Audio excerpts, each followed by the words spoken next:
Has everyone signed up who wants to speak?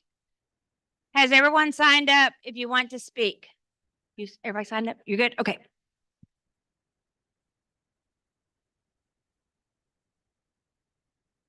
Hey.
If anyone wants to sign up to speak, come see me at the front.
While we're waiting to get started, just a reminder again, if you haven't signed up, please sign up to speak. We would appreciate it.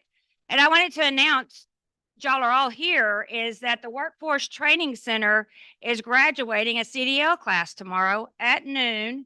The graduation is at the rec center. It starts at noon. So if you're in the neighborhood, go by the rec center and congratulate these CDL drivers, because we're excited to have them graduating from the workforce and going into our workforce. So I wanted to announce that while I still had a full house, because some of y'all don't hang out for the whole duration. And then there a walk on Saturday? Isn't there a walk on Saturday? Yes. And also there's a walk on Saturday. It starts at, I don't have my phone. It starts at 10 o'clock. it starts at 10 o'clock at the MLK Park. And so hopefully I see a couple of y'all at the MLK Park on Saturday and we can all walk together and celebrate in the African History Month. Oh.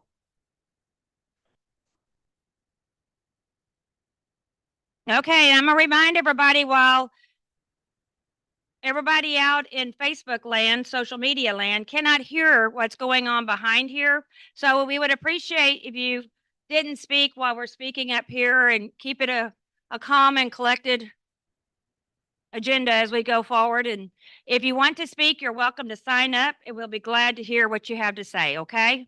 Or you can catch us when we're finished here tonight and we'll be glad to talk with you then, okay? Are we ready? You good? Okay. Notice is hereby given pursuant to the Texas Open Meetings Act, Vernon's annotated civil statute, Article 625217, that the city of Smithfield will conduct a council meeting on February 12th, 2024 at 6 p.m. at City Hall located at 317 Main Street, Smithfield, Texas, 78957. I call this meeting to order. Tyrone, would you please lead us in invocation?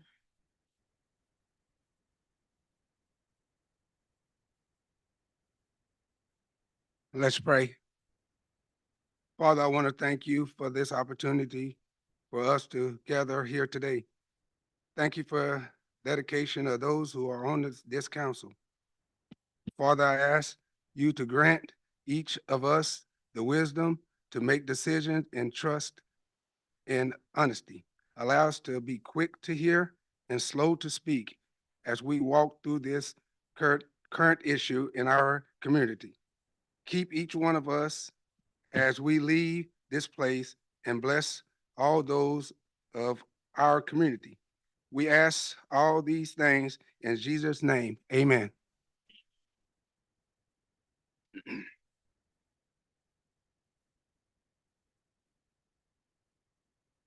Allegiance to the flag of the United States of America and to the republic for which it stands, one nation, under God, indivisible, with liberty and justice for all. Honor the Texas flag. Texas.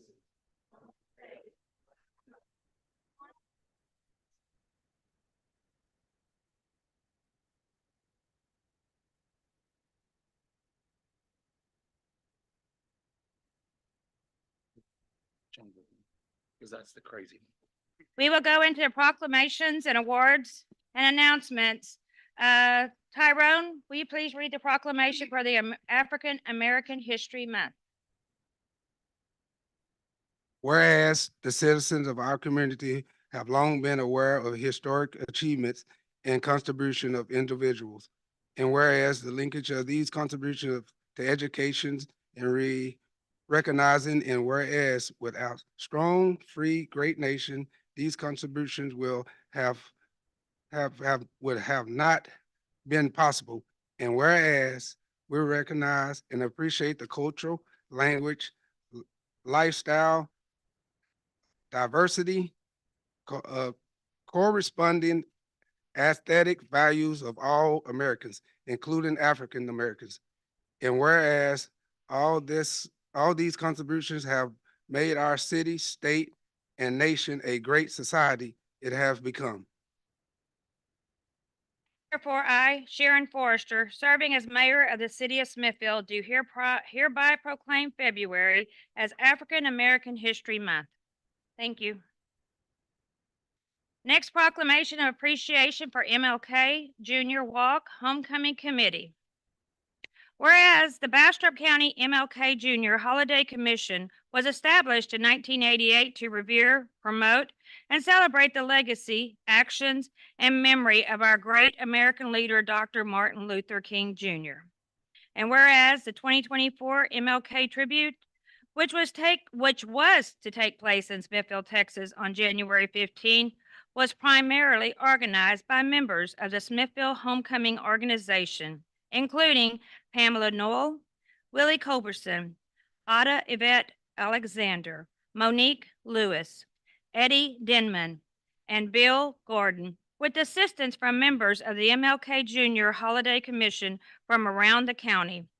And whereas the city of Smithfield, City Manager Robert Tamble Public Works Director Edward Belusic, Chief of Police David Repka, Jill Struby, Director of Economic Development and Grants Administration, Jose Rivera, Community Engagement Coordinator, Ashley Garrison, Recreation Center Director, and Alexis, almost renamed you, Alexis Peck, Rental Special Events Coordinator, all committed significant time and resources above and beyond normal duties to ensure the event would run as smoothly as possible. And whereas, although the extreme weather of the day caused the event to be canceled, the work to create a virtual event to be posted online at the chamber website is ongoing, and a Smithville Black History Walk Run developed for its Time Texas Community Challenge on February 17th at 10 a.m. was inspired by the traditional MLK walk to extend the tribute to Dr. Martin Luther King Jr. and our local African American leaders. Now, therefore, we, the mayor and the city council of Smithville, do hereby recognize and deliver this certificate of appreciation for all the volunteerism and work of the Smithville Homecoming Organization, the Bastrop County MLK Jr. Holiday Commission, and many volunteers and sponsors who work toward ensuring a successful event. In witness of whereof, I hereto set my hand and cause the official seal of the city of Smithville. Thank you. Pamela, you want to come up?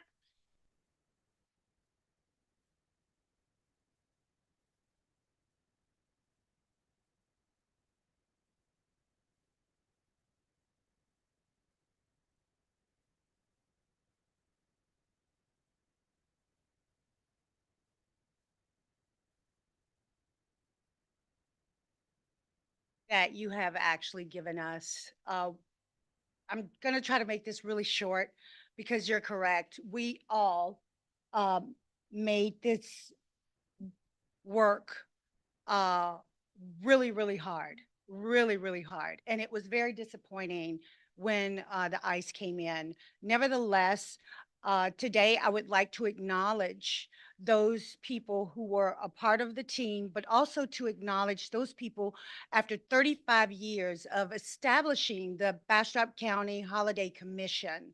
And there are a couple of people that are not here, but again, I want to make this really quick and short. Okay, I want to make this really quick and short. Continuing the Dream was the name of the theme for this year's Bastrop County Holiday Commission. And we would like to recognize Annette Anderson for her civic dedication and services as one of the longest serving committee members of the inaugural Bastrop County MLK Junior Holiday Celebration Committee. And I would like to say that because of her, she made the connection with Jill. And Jill set forth, and it just started like wildfire, and you guys got involved, which actually has made this as large as it is now in Smithville, Elgin, and in Bastrop. So I want to thank my mom, but I also want to thank Jill for her support and her encouragement.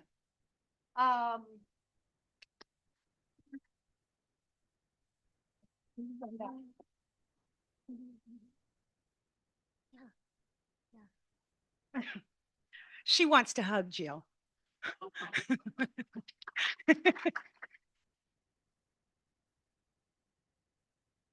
Thank you, Ms. Anderson. Continuing the dream. We would like to also present the Honorable Doc Jackson for his diligence and dedication to constitute the inaugural Bastrop County MLK Junior Holiday Commission celebration and his support and sponsorship of the event.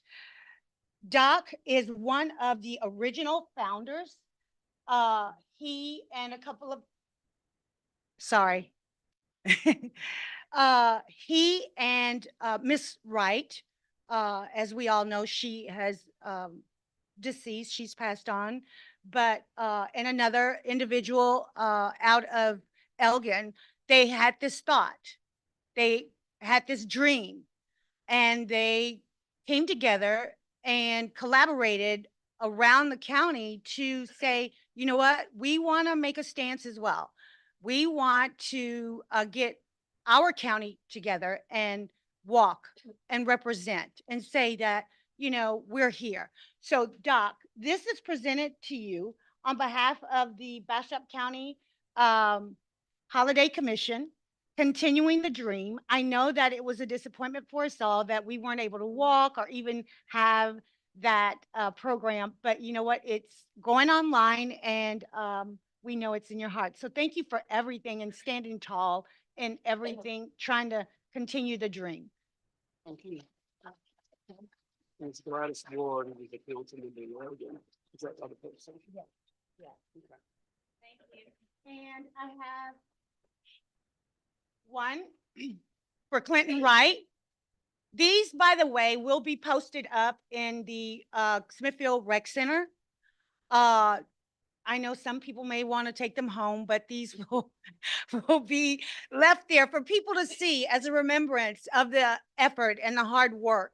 So on behalf of Miss Clinton Wright, we have her relative, her cousin Yvette, who was also, well, Alta, who also was a force in helping us get this together and get this off the ground. So this I present to Miss Clinton Wright, and you will accept in her honor this in a memory of her and the work that she did trying to get this together and keep it going. So thank you so much.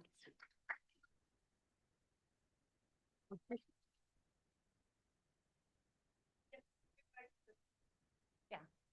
I do have one more, but she's not here. She's in Elgin. So, but I'm not going to present it. I'll wait because she's not here right now. Okay, I can mention her name. Very good, Robert. Very good. The Honorable Gladys Ward. I know, right? It's hard, right? I keep forgetting you're recording me, right? I know.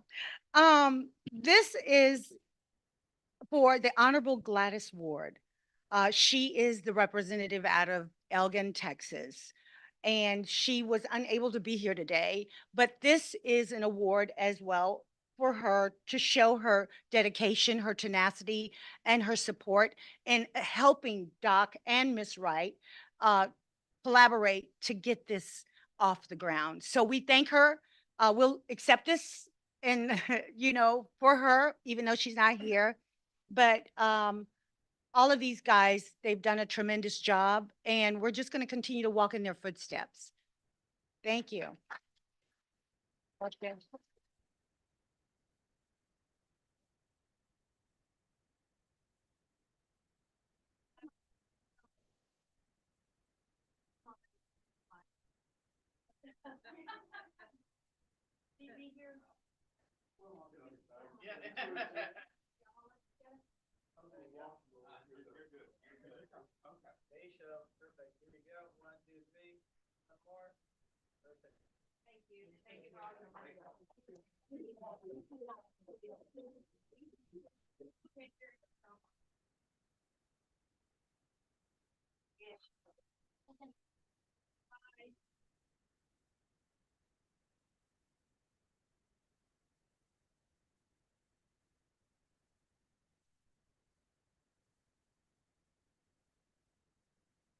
Nora Holt, come on down. It's your turn. Miss Lenora is going to do a presentation on the Smithfield Community Clinic diabetes. Good evening. Initiative. Thank you guys for Sorry. this time. I just want to share some information that's going on at the Smithfield Community Clinic. It's called the Diabetes Initiative. Healthy you equals a healthy me. Why am I here tonight? Y'all asked some good questions off the bat. Thank you. I'm here tonight to invite and inform the community of the Diabetes Initiative program, to bring awareness to a disease that can be controlled by diet, exercise, medication management, and education, to offer support for newly diabetics and currently diagnosed diabetics. What is the Diabetes Initiative? It's a 4-week free diabetic health promotion class. Healthy you equals a healthy me. So let me just elaborate just a second on what's healthy you is healthy me. So if you're the major cook in your home and you're cooking healthy, everybody in your home eats healthy. So that's why it's called healthy you equals a healthy me. a program to assist in decreasing participants whose hemoglobin A1C is 7.0 or greater. Hemoglobin A1C is a 2 to 3 month of how you've been eating, what your diabetic sugars look like. So you don't have to fast for it. So if you come in for that, you'll be like, well, I just ate. It doesn't matter. It's what you've done for the last 2 to 3 months. We offer and we teach information for diabetes prevention, signs and symptoms, risks, treatment, and tests, and complications via diabetic bingo. We have fun, in short. Also, what the Diabetes Initiative is that we utilize the healthy eating plate and the healthy eating pyramid to reinforce the CDC and the American Diabetes Association information. We also demonstrate and prepare meals for breakfast, lunch, snacks, and dinner with diabetic healthy recipes. So the participants are able to take home what they've learned and what we've cooked in class to take home to their families to cook and demonstrate. A good question again, y'all guys, you're doing good. Who needs to attend? If you have an average of a hemoglobin A1C 7 or greater, you need to attend. If you have been diagnosed with prediabetes, you need to attend. If you're newly diagnosed, have had type 1 or type 2 diabetes for a while, or you're helping out a loved one, both of you need to attend. When do classes start? How do I sign up? We have flyers here with us tonight. Our executive director of the clinic has them in her hands. Maybe hand, girl, so they can see you.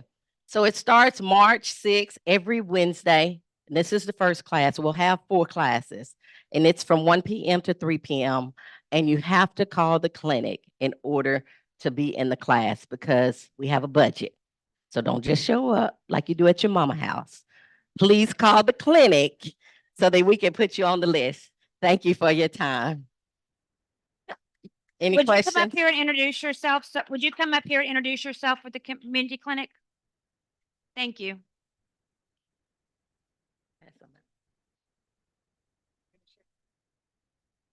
Hi, good evening. I am Christy Farquhar. I am the new executive director of the Smithville Community Clinic. Glad to be part of this community. My husband and I built a retirement home up here and we were going to retire and I decided not to and follow in the footsteps of Miss Bruno. And I'm excited about the diabetes initiative and everything the clinic's doing for our neighborhood, our community and the surrounding communities as well. We have some exciting stuff coming up this year and I'm glad to be a part of it. Thank you. Thank you for introducing yourself. Okay. Our next presentation and update on the recycling center. Mr. Jimmy Jenkins. Good evening, everyone. I'm sorry about my voice. I'm a little hoarse. The recycling center has really been doing better than any of us thought it would in the first month and a half, 2 months of going. We've had over 300 memberships that have gone out. That has raised about $20,000 to help offset the cost of the recycling center. Robert's moving forward with, we're probably going to go with another company to take our recycled sellable items to Keep Texas Recycling. And I believe we'll get a better return on that. If you haven't been to the recycling center, the man that works there keeps it really, really clean. Thanks to Edward and everything, all the signage has been put up. The center looks really good. Last year we made $9,000 in what we sold. That's why we're going to go with someone else. That made the offset down to a minus 60,000. If we can sell more this year and get to a halfway point as we go on, I think we might really by summer we may hit between 400 and 500 memberships. That's going to allow us to do better things with the recycling center. And then we can at the budget next year or this year, we can talk about maybe reducing the fees or whatever we need to continue going forward. But the recycling center is really something that's really taken off in my mind and gotten really better in how it's kept and how everybody is doing. And Tyrone and I, we are there quite a bit. going in and out, looking, making sure people are really nice to each other now. It's not everybody just coming in and dumping their trash everywhere on the weekend, because it used to be Sunday. It was just horrible. You couldn't even get in the place. We really appreciate everything, the community involvement, and thank you for all that y'all have done to make sure that it stays open and moving forward.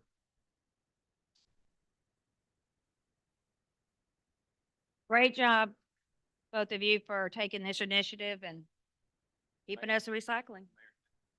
Go ahead. You know, of the 300, what's the rough split between outside the city and inside the city? Now, inside the city is about 142. The outside is over 100 and something. Now, there are about 5 to 10. Right now, I know it's 142 inside. The makeup to 318 is what the outside of the city is.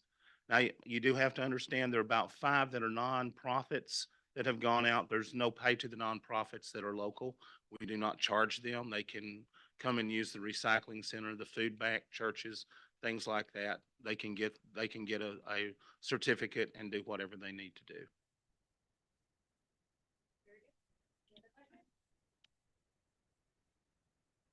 Next on the agenda is presentation update on the city website. Jose.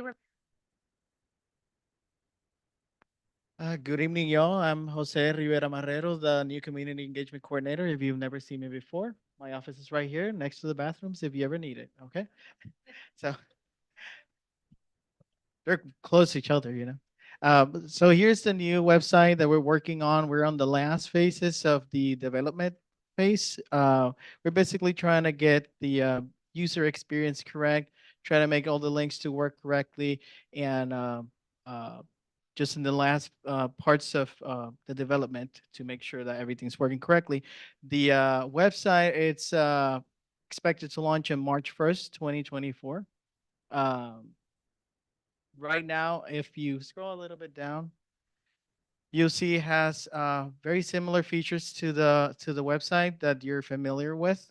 We're going to be more intentional about utilizing this asset that we have now in order to communicate more often through the website and to the community, to utilize it to make sure that everybody's informed and knows what's going on in the community. That way, we're closer to each other and know where everybody's informed of what's going on.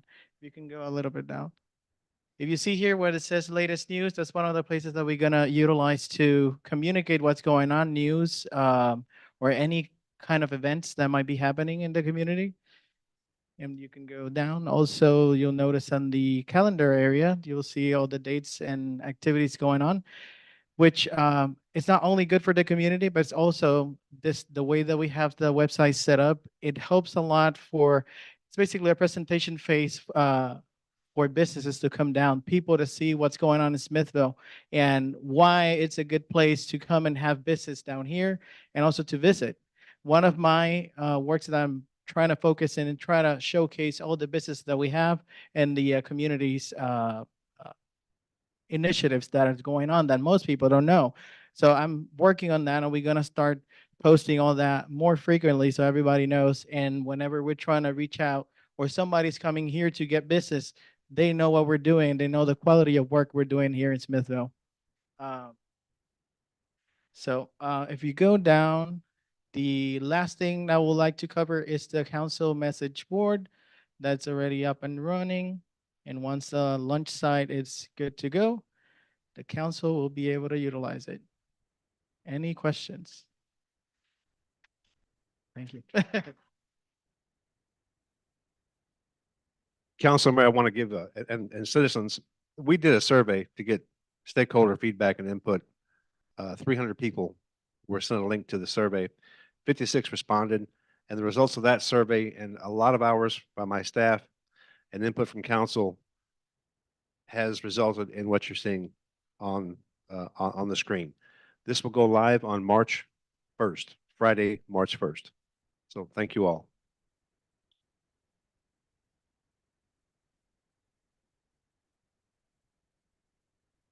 Our next item on the agenda, approval of the minutes from January 8th, 2024, city council and public hearing. Y'all have a chance to read over them? Any questions?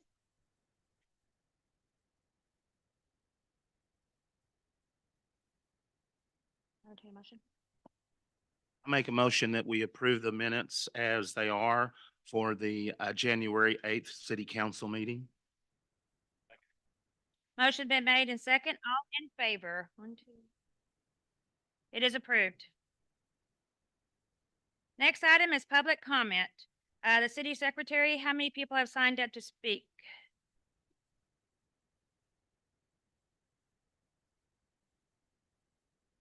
I know, but I don't want to. How many people have signed up to? This will be 3 minutes, please, then.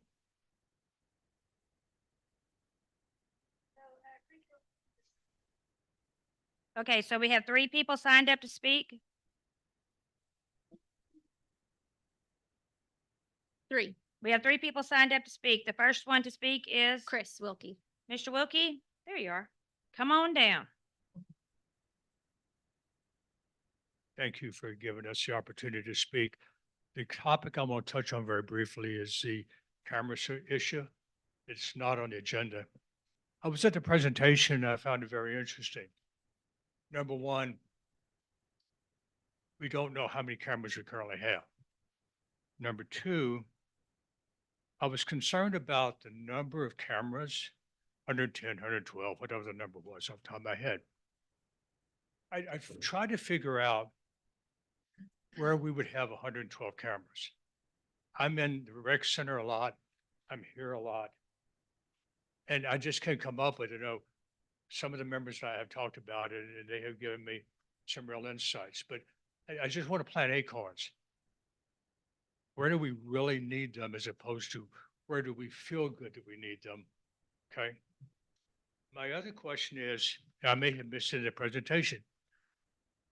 We installed the cameras for 200 and some odd $1,000.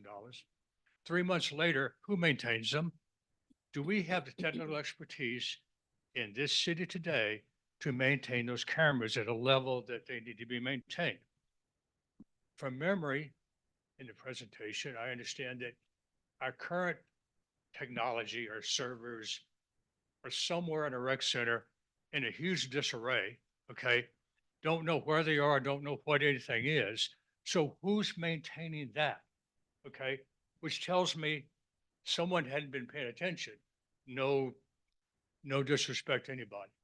Okay. I hear talk about the cameras are deterrent to crime.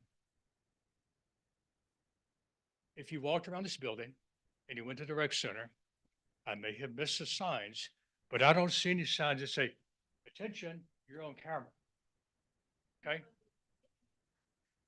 Well, okay, but a point is, even if you had signs placed everywhere, okay, and I'm for the cameras, don't get me wrong, but the fact is that every place we've had a shooting in a school or somewhere else, there have been signs everywhere. It's a gun-free zone.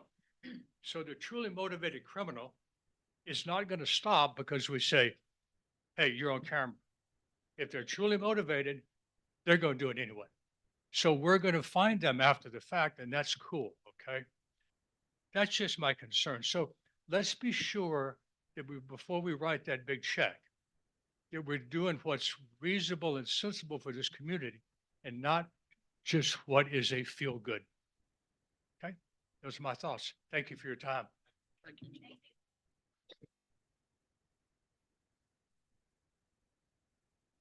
Next, I have Les Troy.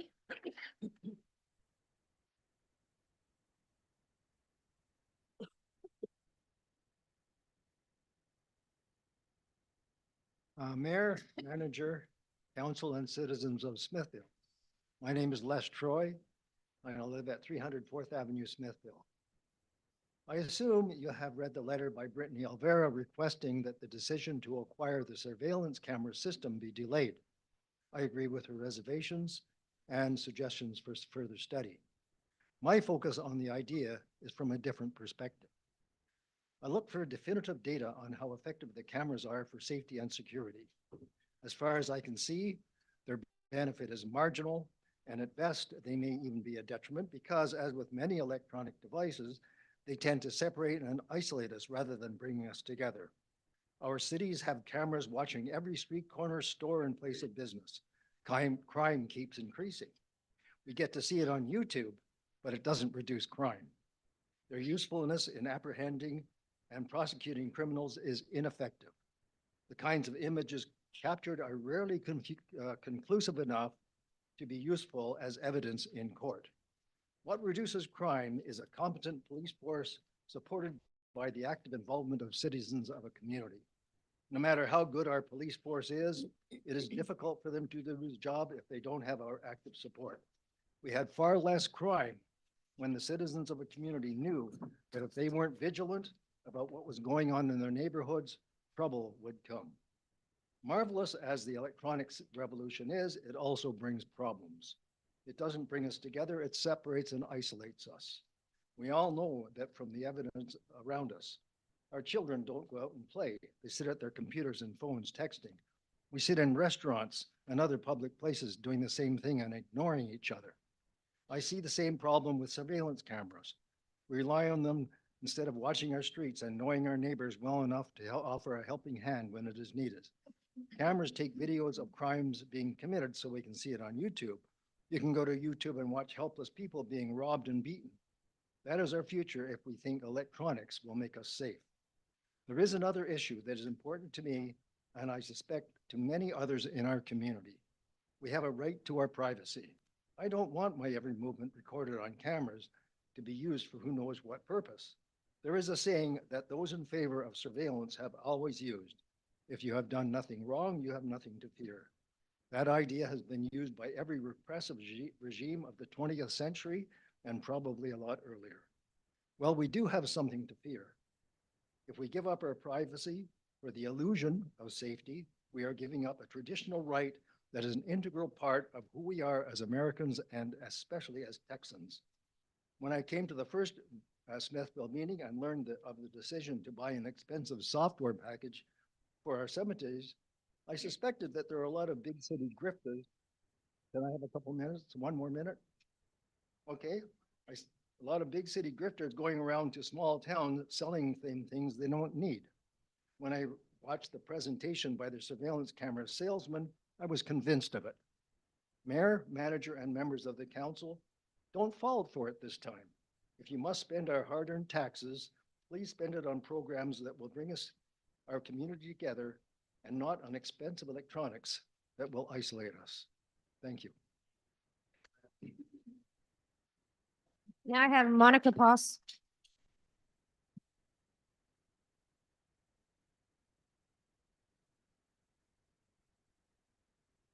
Hi, Monica Poss on Hudgens Street.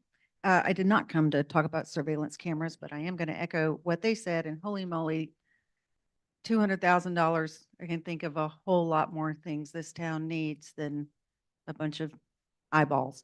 I've come up here to beg you to please very quickly put in a no chain store ordinance in this town.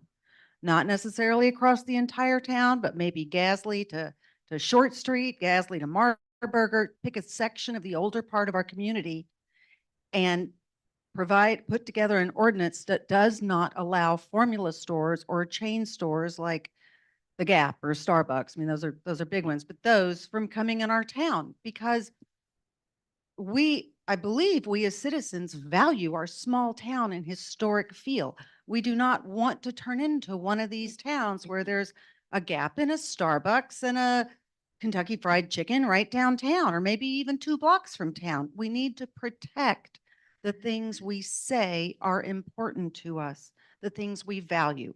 And someone up here is going to say to me, if anyone responds, well, we're about to start our comprehensive plan process. So in another 18 months, we'll have a plan, and maybe the no chain ordinance will be part of that plan. Well, guess what? That's 18 months from now. And maybe if the comprehensive plan says the no chain store ordinance is important to this town, it'll be another 6 months or 12 months before anything actually happens and an ordinance is presented and passed. So this town can become something completely different in an 18-month period. So please, somebody put together a task force, whatever you want to do your research, search on other small towns that have put together no chain store, no formula store ordinances successfully. And let's protect the things that are really special about this town we love. Thank you.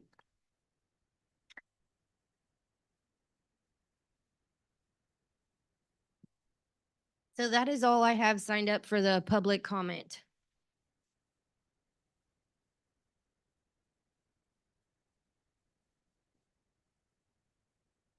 Move on to item number 7, presentation from Langford Community Services on HUD Section 3 for TXCDBG TDA grant contract CRC 220031. How are you?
I have a question. Of the two that have been selected, the grant service, administration services and engineering, what portion of the Section 3 qualifications do they meet, if any?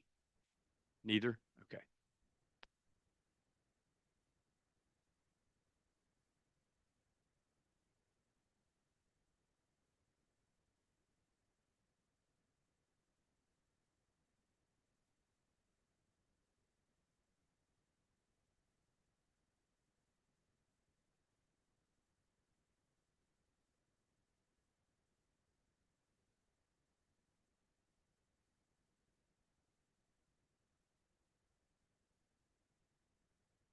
Stop you right there because 7 on the agenda, number 7 is just for presentation.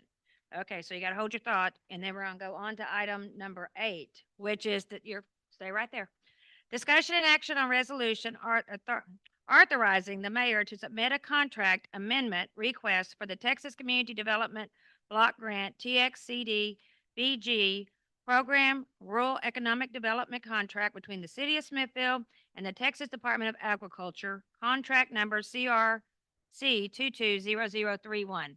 Continue.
Questions if this is the right time, and this may be as much for Jill or Robert. We obviously have a change in the construction cost for the Innovation Center. That's what's driving a big part of this. The numbers that were originally used to build the initial grant, were those estimates from the engineer? Did the scope of the project change or just the construction cost or complexity? Okay.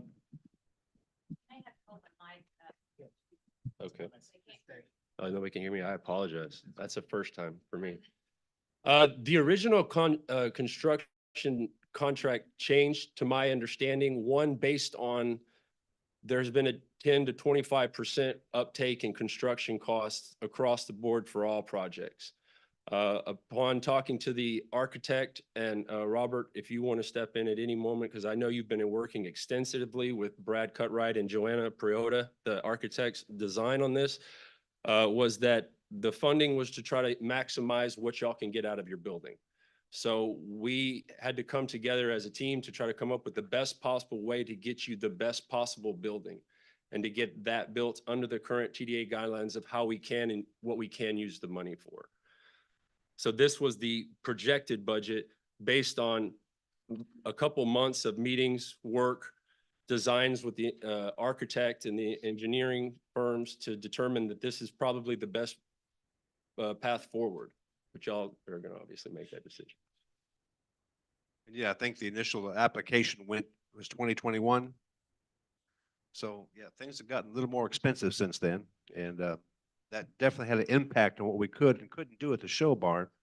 And I think reallocating the funds for the consultant, which we can apply for later. The goal here is to get the most bang for the buck and the best building we can with the funds that we have. So that's why the changes were made. So the scope of the building didn't change. It's just construction costs went up by $230,000. That's what drove. Yes, And sir.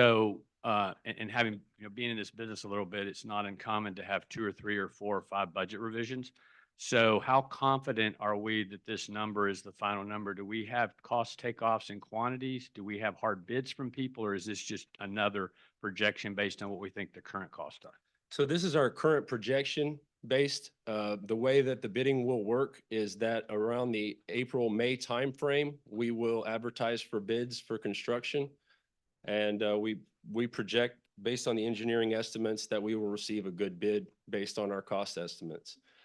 At this time, I cannot guarantee what bids will come out and who will bid on this project, but that's our best plan going forward based on the information that we have currently. So when do you think, so when's your date that you think you'll be hard bid?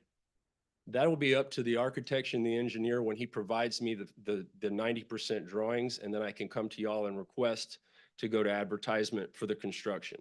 When I receive all that, I will be in contact with Mr.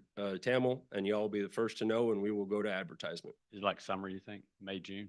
Yes, sir. Yeah, so they're well into their construction drawings. Yes, sir. Is the show barn upgrade, this is delayed now or? It is no longer part of this project. It will no, the show barn renovations will no longer be part of this TDA grant project. That is why it's being taken off of the performance statement, and that is why its budget is zeroed out. That's where the money's coming from, the increase. Yeah.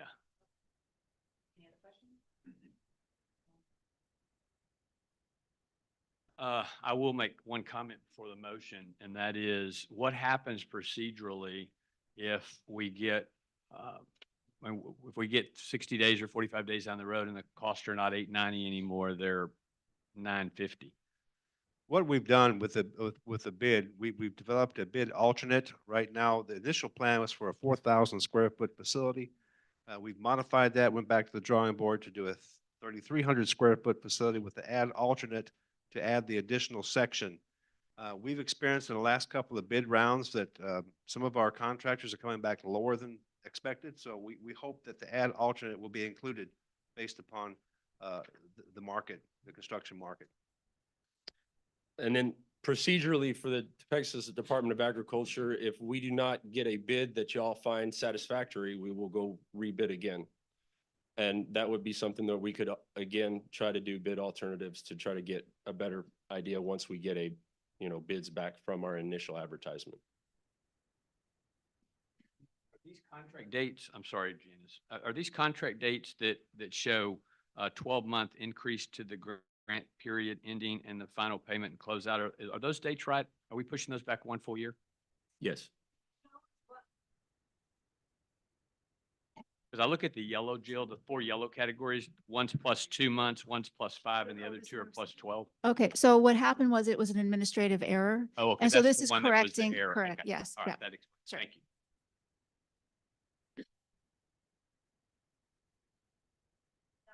I'm going to recuse myself from this vote.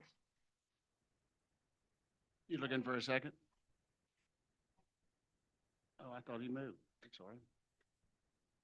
He didn't move. Okay, so I need a motion.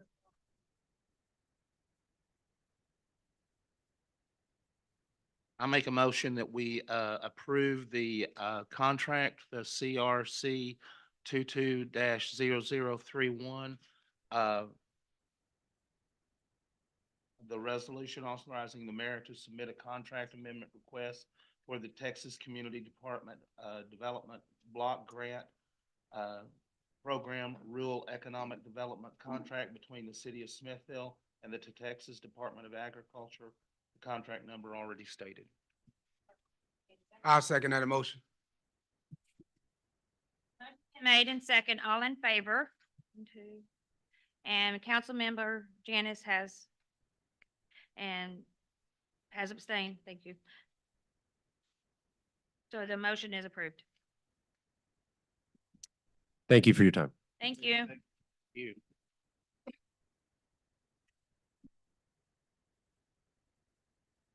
Did you get some fresh batteries in it for our next presentation? Thank you. Discussion and possible action on Smithville Farmers Market, its performance and possible continuation of the reduced rental fee for the Railroad Park Pavilion and gazebo. Courtney, come on down.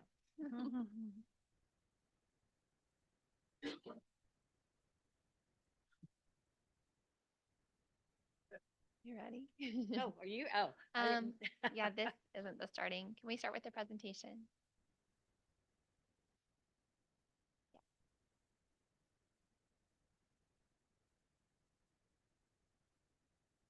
Okay, I'm ready. Okay, so here at Sunday Market, we are more than just a market. We're a social gathering place.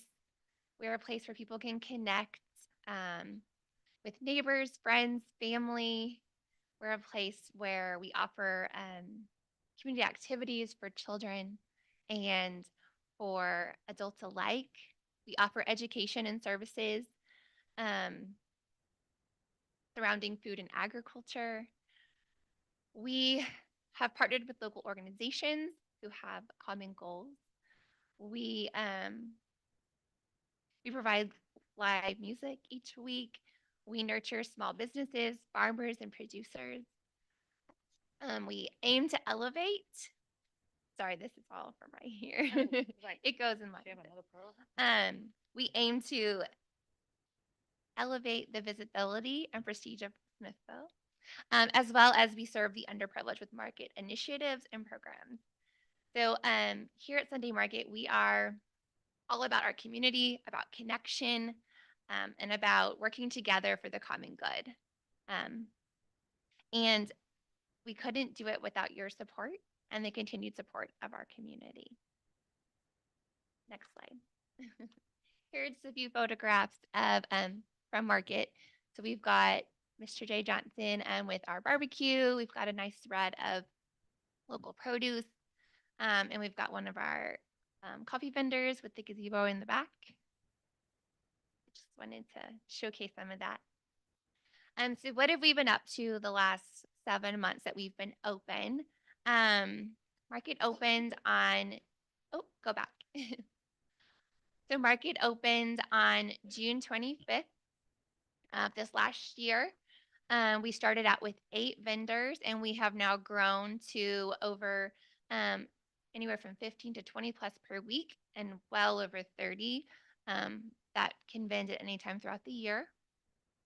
We have, I've worked personally to plug vendors in other community-wide events. I helped get vendors for Dickens on Main and the sustainability event that was in coordination with the community-wide garage sale. We connect local restaurants with our ag producers to source locally farmed ingredients for their restaurants. We partner with local organizations such as the Smithville Library. They come and do, Miss Judy comes and does story time during Market, during Kids Week. We've partnered with the Smithville Food Pantry on numerous projects, and we have a recycling grocery stack program that where community members can come drop off their gently used bags, and we donate them to the pantry to use for bagging up the meals. We also partnered with them. We hosted a community-wide Thanksgiving sides food drive in the month of October, benefiting their turkey dinners for Thanksgiving. We have formed a nonprofit that now surrounds the farmers market and have obtained 501c3 status as of January this year. And my latest news and happenings, as of 2 weeks ago, Market has been approved to accept SNAP benefits. And I am also working towards, thank you. I am working towards participation in a secondary program that works in coordination with that. It's called the Double Up Food Bucks program, in which our SNAP customers will be able to double their benefits on produce at no charge to them. So I'm super excited about this. And those programs are hoping to launch in March next month. Awesome. So those are just a few of the things I've been up to the last 7 months. Next slide. This is just a graphic to show the positive impact of having a farmer's market in town. So we believe that we increase financial health to our community and to Smithville. We fill the fresh food gap. We spotlight the town, dispelling the reputation of it being a ghost town, because we all know here it's really not. Bringing new visitors to Smithville. I can't tell you how many times at Market I greet everyone that comes into Market and I say, how did you hear about us? What brings you here? And we have so many visitors that come from out of town that are like, well, I just came into town and I was looking for a farmer's market and I found you, and so I came. Or they're passing through. And so just attracting those tourists is super cool. That I don't know that they even find us. Guess social media and websites really do work. And so just expanding the word of mouth as well, and getting people out here in our town. And then just building community. That's what we're all about. So next slide. And one of the reasons I am here today presenting is to go over our farmers market lease and term with you. So I gave you 2 documents I sent over on Friday. You want to pull up the market budget plan. Yeah. So here's the other one, the one that had the blue picture. Yep, yep. And you can scroll to the second page. So this is one of the objectives of our lease was that we would take 6 months rent of the pavilion, which totaled $1,800, and we would put it towards marketing in the first 2 months of being open. So I gave you the breakdown for July and August. So it shows like just an overview of the front. That's month 1. Here's July, and then a more detailed breakdown of what all that cost came from. And then the same for August. And we went over our budget. And then this was just for the first 2 months. We have spent well beyond this in the other months that we've been open as well. So that was presented to you. And then the other piece of data that you requested was our quarterly reports. So that's the other document. So this is the first 2 quarterly reports of market. So it shows you a breakdown of each week that we were open, how many vendors were present that day, the number of customer purchases. So that's a combined total across all the vendors that were there. And then it says market sales, but I wanted to clarify that that's vendor sales. That's not what market makes. Market only charges our vendors $15 per booth. And that's what market makes, and that goes right back into all of our programs. The market sales is the vendor sales. So what, as a combined total, all of them added together. Just to kind of see like the trends over time in our community. And so there's the first and the second report for last year. Looks like it's about 37. Yeah.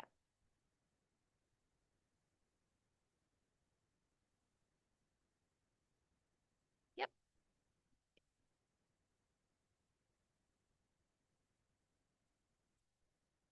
Okay, next slide is just some more pictures of some of our regular family members. One of our musicians, we have Jimmy Jenkins there in the middle. Front and center, enjoying his day at the market. Good thing you're smiling. He always does have a great time. But no, we love when all y'all council members come in and check in on us. So we love to see your faces there. Next slide. So now just a moment of gratitude from me. From the bottom of my heart, I thank y'all. I thank you for your encouragement, for your support, for your generous offer of my leasing terms the past 6 months. I have always viewed the farmers market as a community-wide event. Never been about me and what I've put on. You have entrusted me with this project. You've embraced it.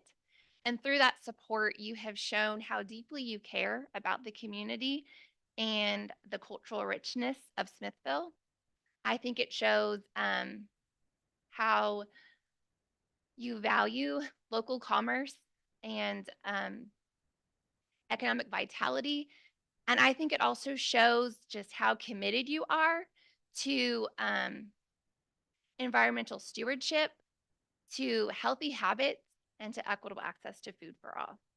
And so I just want to say thank you. It truly takes a village to do what I'm doing. And there's not a day that goes by where I don't feel your presence and your support. Yeah, so that was it. I really like I'm sorry, Tom, it's just a statement. I really like your tagline and your explanation that, Sunday market, it's more than a market. It is. And you're bringing that home with the different contributions that it's making to the community. And you've made it more than what you said it would be. So I want to thank you for your efforts. So. Yeah, and if you can indulge me just a few minutes, I think it's worthwhile. I think this is a wonderful example of something that started grassroots. and became successful because of the support of the council and the support of the community. It was about 8 or 9 months ago that Jeannie Ralph, Ted LeVue, Courtney were all talking about the idea of a farmer's market. A lot of people in the community had been saying they wanted a farmer's market. And Ted had actually even found a site that he was thinking about doing it. Fred Beck was thinking about doing it on a different site. And I happened to get involved, and they all came together. And if you remember, we put a task force together of Jeannie Ralph and Ted and Fred Beck. That was the original task force that the council tasked with, doing some studies and meeting with people and coming back and making a recommendation to the council. That recommendation was, to embrace Courtney's passion and vision for this. And now they have a board, they have a 501(c)(3). They have done everything and then some that they promised us they would do. I know my colleague, Mr. Jenkins, is down there every Sunday. I see him most of the time. We see lots of friends in the community that show up there on Sunday. Courtney's passion is unrivaled. I will also say that the SNAP thing is amazing. For those that didn't really understand what was just talked about, it's basically, you get this, I think it's $30 card or gift card that you can use. But if you do that, you get another 30 for free. It's like I'm giving you $30 cash if you buy produce with it. So it's interesting and ironic that we've already heard from one individual talking about healthy diet with regards to diabetes. And in a little while, we're going to talk about task force and the new created Bastrop County Public Health Department. And I think this fits in really nicely with that theme. So I want to thank you for all your hard work.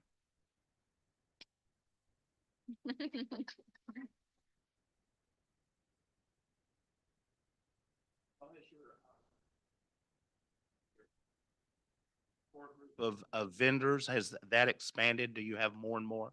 What's your, I know you're using about, I'd say 12 to 15 is probably your average of every week, but do Right. you have more that come and switch out, or how many Yes. do you have We now? have well over 30, and we still have new ones. We have new ones that are starting in the next couple weeks. I have new ones that are scheduled to start in March. And so we're just continuing to grow. And especially now with the SNAP program coming, I'm looking to um, fill some of those staple food vendors to make sure we always have them on each week.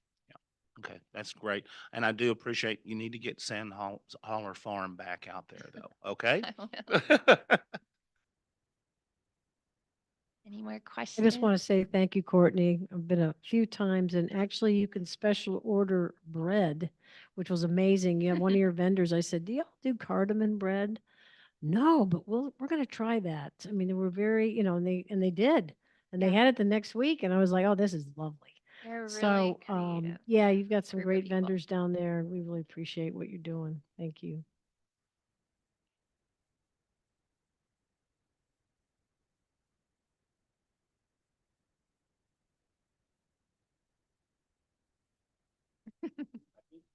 I think I would be, I think it'd be helpful to hear from Robert and maybe, I don't know if Ashley, I think Ashley is here. I would also say that I know, having been involved from the beginning, that Robert and Ashley have worked very hard with Courtney. So I know that wasn't mentioned. Courtney certainly gets a lot of credit, but Robert and Ashley did embrace this notion and have worked with them to try to accommodate their needs. And so it'd be, I think, helpful for us to hear from Robert as to how he feels Courtney and the operation has met or exceeded or not met city's expectation. Certainly, I echo all the comments that have already been made. Thank you so much, and all the vendors that come every Sunday, despite the weather, to sell their wares. Just as a recap, council, citizens, and mayor, the initial contract was for 1 year, and it was signed back in June of 2023, with expiration of June of 2024. Part of the contract was that the rate that the council set was $125 per week, reduced to $50 per week, with a caveat that $1,800 would be spent on marketing, which you've shown and have done.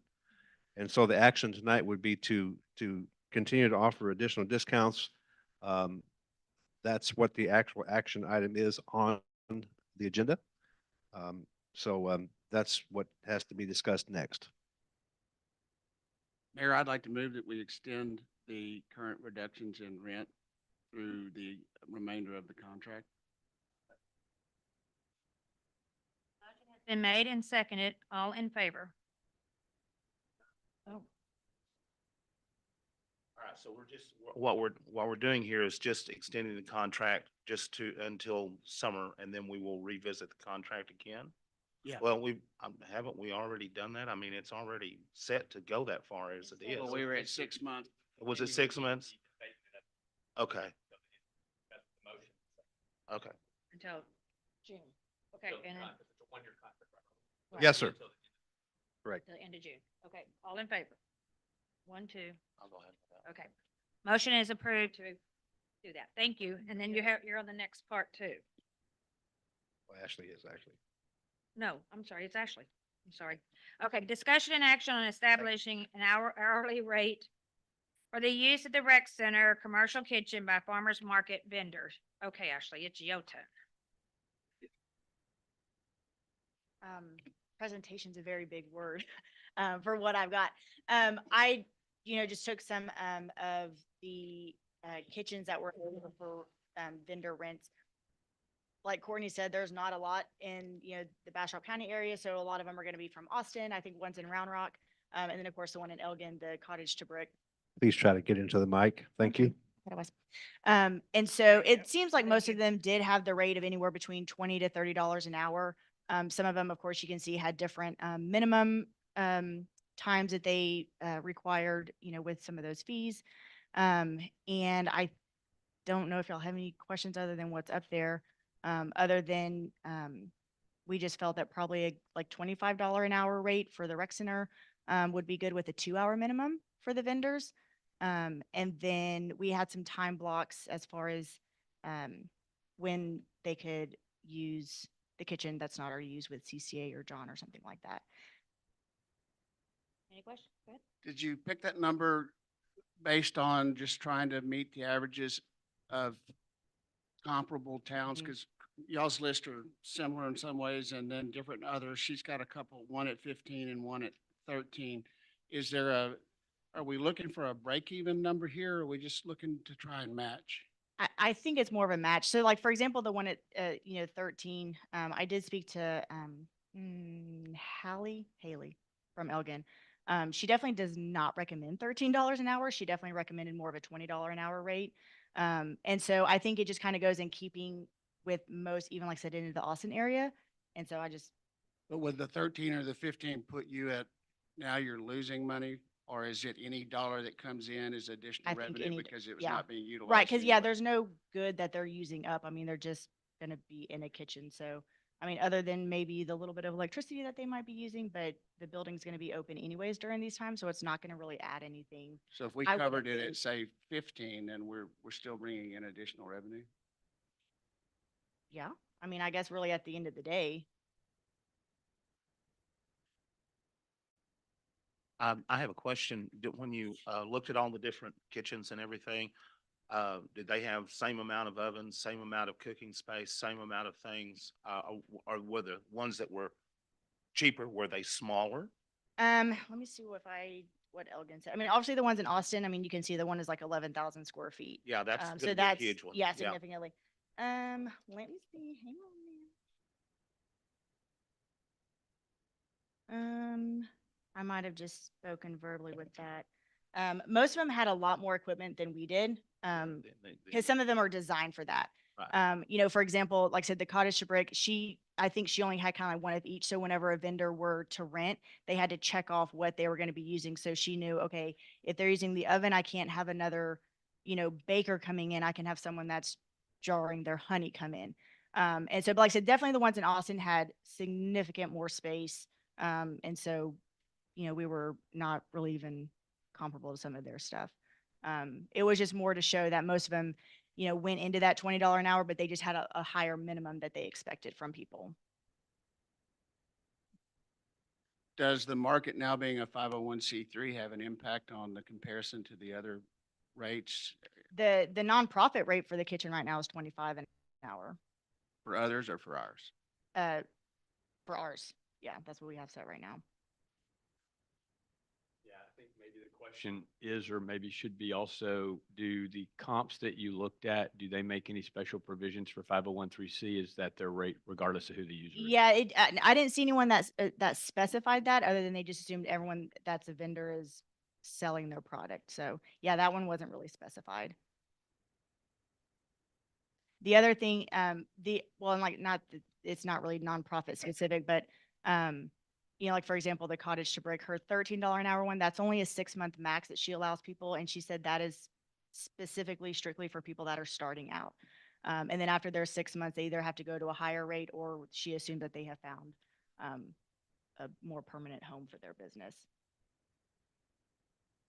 If I remember right, and I may not be remembering it right, when we met last time and we asked Ashley to go, my recollection is she had initially kind of where we were being charged or where we were today. And there was some comps that showed it being a lot less. And we asked her to go back and kind of look at the comps and come back and recommend maybe a different rate, which I think is what you're talking about doing. But it was really in the context of the farmer's market being able to have some vendors to use the facility.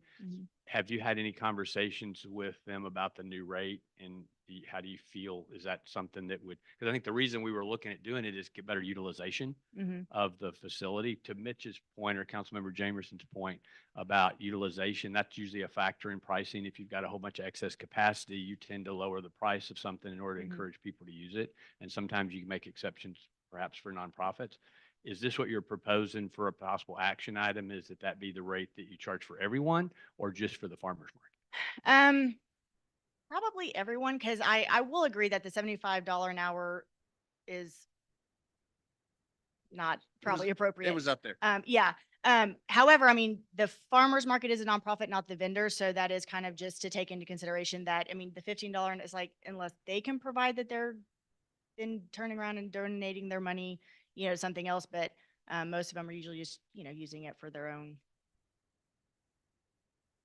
If you're talking about the other, you're saying the $25 an hour is appropriate across the board where everywhere else. I think that's appropriate for us to do here. I think that's a good amount and it will work for everybody. You already got people that use the kitchen a lot. This is going to be when it's open, when somebody else is not using it, that they can come in and use. Right. So I think this is an appropriate way to go.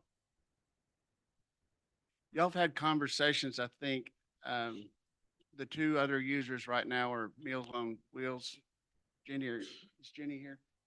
And then I think y'all had conversations with John Chabot. He's the primary, right? So there's no issues with everybody being able to get in there and work together.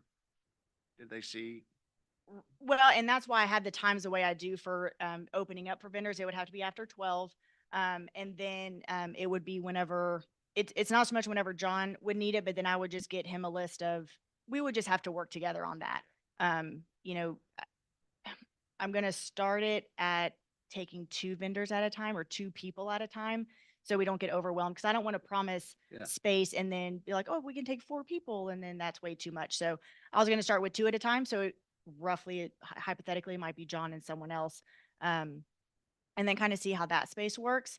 And then of course, take what Cottage to Brick, had suggested of just if a baker needs 2 ovens, check that off. And then if someone just needs a table, check that off. So then, I'm only renting out the space that they need. And then that way, then I'll know who else I can accept at the same time. So the one that actually has kind of a startup rate may have been at 13 or 15, and then after X amount of time, they go up to the next level. Which one was that? The one in Elgin. So Elgin brings them in at 13 or 15, and then after 6 months, they go. So would They you either guys- have to go to, I think you said it was like a $22 an hour range, or they, at that point, maybe have established their business and have Yeah. their own storefront. And or gave them something time to like get their that. feet, kind of like Mhm. we've done with farmer's market. with Right. the Yeah, because trade she's like, sessions, they let have them to get their learn. feet on the ground. Yeah, because they're learning, how much of their product they're having to buy and how much time everything takes. And, it's just kind of a stepping stone for them at that rate. Would you consider, like, we start them out at 15, and then after 6 months, we take them either to 20 or 25? Is that something? I mean, if that's that's, amenable? yeah, I mean, if that's what we feel, is a better avenue for the farmer's market. I don't know if we would do that for every vendor that might come down the pike. I also feel like that might encourage then other vendors to register with the farmer's market. So that could be, It could like, help. hey, if you want this cheaper rate, you got to register with her, Yeah, and be a, vendor That's to them. excellent. So it could just kind of, kill 2 birds with 1 stone on that one. So I got a question, Ashley. night when the chamber does their event and that kitchen is rented? Mhm. What is that charge now? Um, would depend. So like hypothetically, if they use John, that's umbrellaed in his contract. 'Cause then Okay. we get a percent from him. But a after new, doing a that. new vendor If comes it's in. someone else, they do, is it under the, Alexis, correct me, is it under their rental or do they? Okay, Oh, from okay. someone that's rented the gym, yeah. For non-for-profits, you just charge an extra 100. And that's typically a 4-hour rental as well. I want to ask you about, we had a conversation, the $13 rate or the lesser rates, did that also include cleaning? Was there a cleaning fee tied to that or not? Well, she does an extra $50 a month. For Elgin. It's the initial 150 cleaning and then it's $50 a month after that because she has, she hires someone to clean her facility. And you'll see a lot of them, whether it be a deposit, or a cleaning deposit or something like that, they all have that umbrellaed in. I mean, she definitely recommended it. I don't know if we would have to do that or how much we want to nickel and dime, everybody, but that's, So if you if you do the 20 to 25, and that just covers them with the cleaning charge and everything else, and that's their vendors coming in, that would pretty much be an appropriate way for them to do that. I hate to go, I understand why you want to make it down to 15 for the farmer's market and stuff like that. But again, we do precedents, and I don't know that we want to do that with other people, because they're going to come in and say, well, you're doing it for them. You have to do it for us. I don't think we need to do that. I think we need to set a value, and that's the value we go with. Across the board.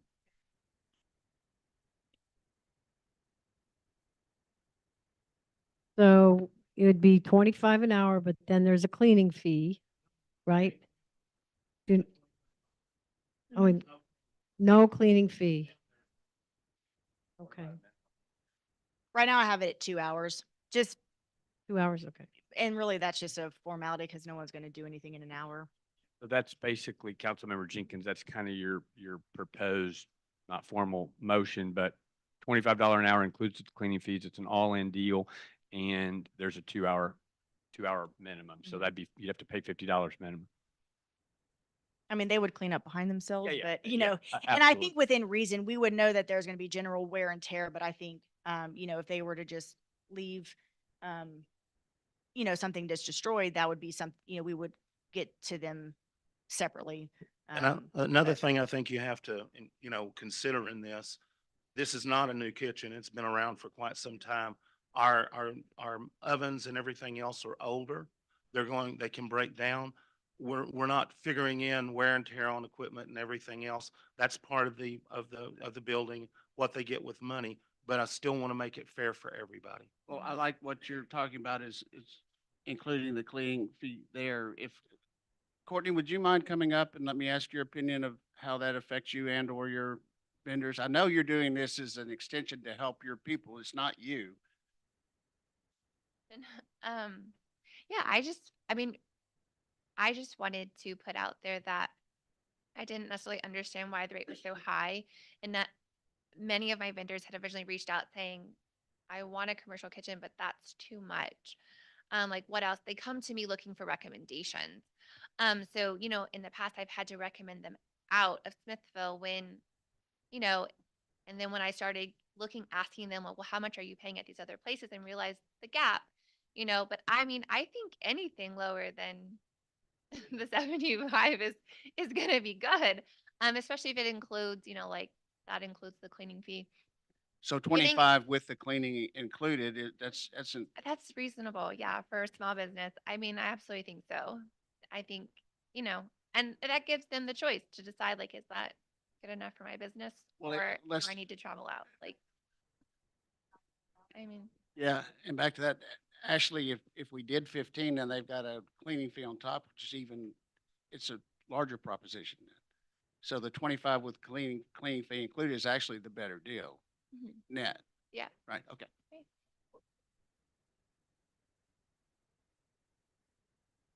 Okay, I make a motion that we approve the $25 an hour with the cleaning fee included for the kitchen at the rec center for the farmer's market to use. 2-hour minimum. I'll second. Motion has been made and second, all in favor. 1, 2, approved. Thank you, Ashley, and thank you, Courtney. So clarification, will this will now be for, Across the board. okay. Okay, I Across just the didn't board. know how specific we were gonna have to start being as far as a No, list no. or anything, but We have to do it across the board. It's not fair. easy peasy, I like it. If it gets out of hand, you'll be rich. Out of Oh, what yeah, you no, can no. come back to us and say we need to do something Yeah, different. we'll figure it out. We're good. Okay. Thank you. Thank you. Discussion and action on resolution for submission of the Capcog Juvenile Justice and Delinquency Prevention Grant. Okay. Okay, and this is working, right? Okay. Thank you all. Appreciate the time again and all the work that you all are doing. So the Capcog Juvenile Justice Grant, we did have this program going on pre-COVID. We started with 2016 and it ran through 2020. It was funded by Capcog. This is a very similar, just reorganizing and adding a new element to it. So the last time that we did this, and this is going to continue as well, is we're working with the Smithville Community Gardens. Jim Horton will be one of the mentors for the project. The school district will be providing the students that are going to be needing the mentorship to be able to manage truancy and some other things that, behavioral issues, bring them into the garden to have a mentorship, work in the garden. We're also bringing in, this time around, we're going to have Bernadette Knoll, who does a lot of the community types of activities. So she'll be there to work with the kids as well.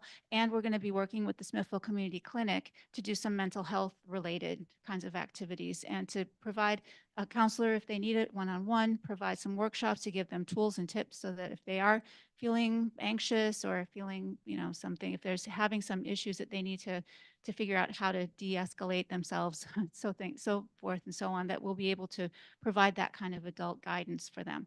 So the Capcog will, if we are awarded this grant, this first year is going to be $24,900. That first $20,000 is going to be for the 4 adults that'll be providing the mentorship types of activities, and then the 900 is for the various kinds of tools and plants and supplies and art supplies and those other kinds of things that'll be coming in, and training. If they award it to us this year, we'll have 3 additional years to go up for Capcog for funding. This year would be 100%, next year would be 80%, third year is 60%, and fourth year is 40%. So they would be potentially, this project would be able to be continued with some grant funding for about 4 years. It'll give us plenty of time to be able to prove concept. I can tell you that the first 4 years that we had it, 2016 through 2020, I was working with David Edwards on that, and they were very pleased about how it worked with the students, and they felt that it really met their goals from the school side. And students, I know Jim is here. I don't know if you want him to talk, but I know that he has talked with some of those kids in the past, and that it really has made a difference for those kids' lives. So we're here to see if we can get that the resolution signed and go ahead and finish out that grant application. Okay, any questions? Pretty cut and dry. Okay, thank you, Jill. I'll make a resolution that we go ahead and approve the City of Smithville's submission of the Capcog Juvenile Justice and Delinquency Prevention Grant and designate the city manager as the authorizing city official for this grant.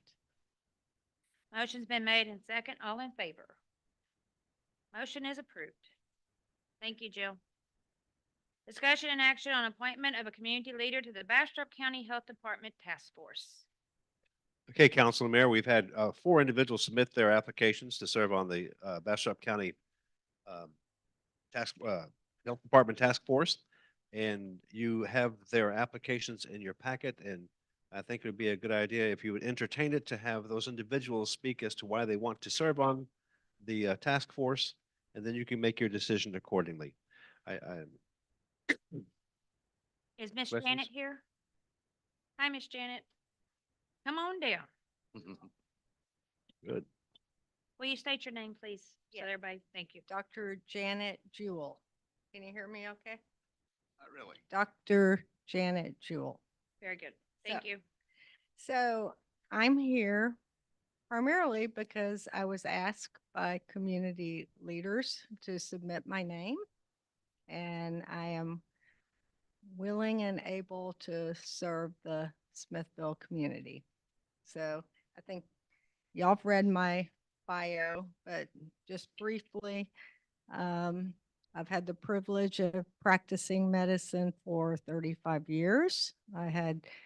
I'm board certified in family practice and practiced in Austin for 30 years, moved out to Smithville 6 years ago, um, volunteered at the Smithville Community Clinic starting 3.5 years ago.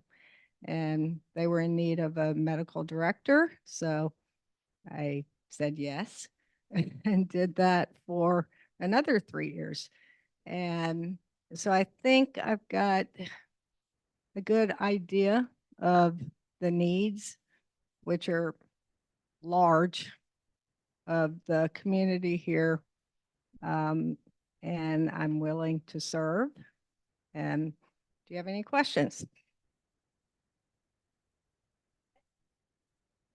Okay, thank you for your time and consideration. Thank you very much.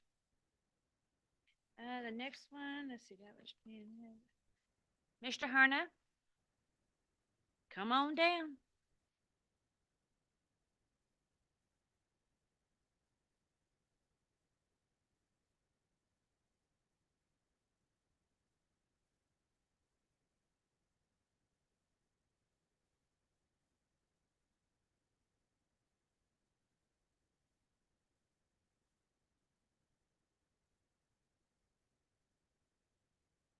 Thank you very much. I've been involved in healthcare since, State your name. so I'm everybody sorry, knows. Daniel Herna, Thank you. HRNA. I'm a pharmacist and been a pharmacist since 1963, and I've practiced healthcare law since about 1972, I believe. So I've had a great experience in hospitals, and I worked for HCA, and I developed some of their hospitals, and also built the West Houston Medical Center uh, in in Houston. I was working with the VA as well as going to pharmacy school, treating veterans from Korea in their mental health problems.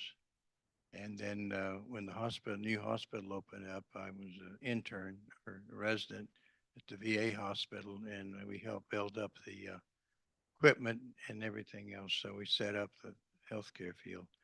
After that, I left the private sector, worked in retail pharmacy, and then I finally got involved in with the hospital business.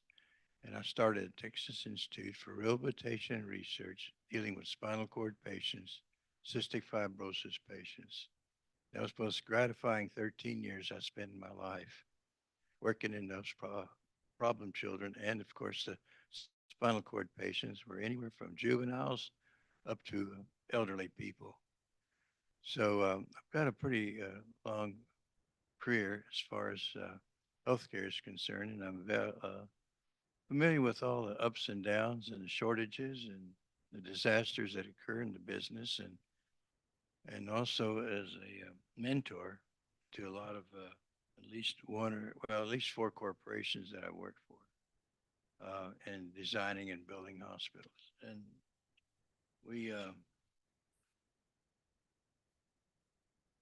I was appointed to the Baylor University College of Medicine to the faculty, and that was quite a pat on my shoulder. And I thought, since I was the only pharmacist ever and the only layperson ever to be appointed to the faculty. Yes. So in Alief General Hospital, we set up 3 mental health units, plus we had Bellhaven Hospital. So, and mental health is one of our biggest concerns right now. Whether you call it drug abuse, whether you call it severe mental illness, these are all our problems, not only here, but all over the state of Texas, all over the United States. So, and I'm quite familiar with the different programs and also the different problems that you enter. And there's ways of maybe even dealing through our policing system and what have you.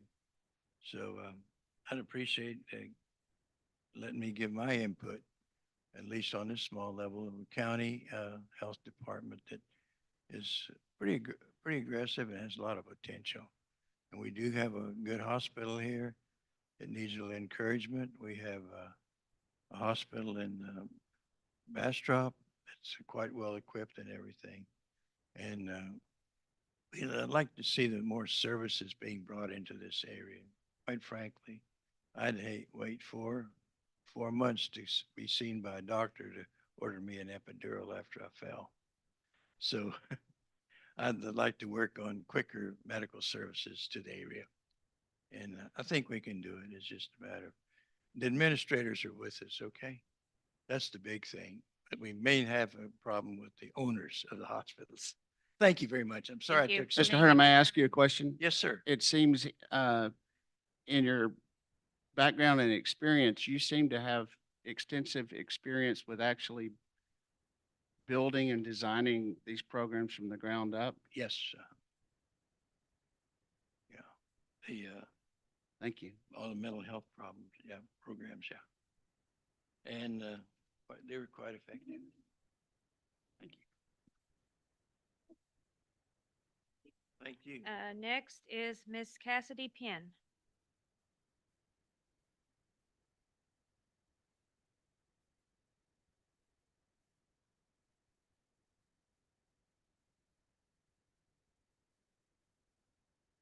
Hello, Mayor, Council.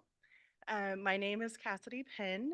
You guys do have my resume or CV application, whatever you want to call it. Just a quick overview of my background. I do have a degree in public health from the University of Texas at Austin. We were this close, guys. We were this close to the championship. I grew up here in Smithville. I did move away briefly for school and other activities, but my family goes very strong and deep in this community. I worked at the Texas Children's Hospital in the Med Center, still do. Also a Texas Children's Health Plan, where we help coordinate STAR, CHIP, and STAR Kids coverage for the state of Texas in our area. I've been working remotely for a few years now, so as soon as I got the chance, I got back home to Smithville and got out of Houston, most importantly. I just want to say thank you for considering my application. This is something that is near and dear to my heart as somebody with a background in public health. I love how we started off the meeting of, how did you say it? Dare to be silent and strive to be, and strive to listen, I believe is what was said. And I think that's something that we don't do enough of in public health. I think it's easy to stand up here and say, well, we need to do this, this, and this. But I think the first and foremost is, what does the community need from us?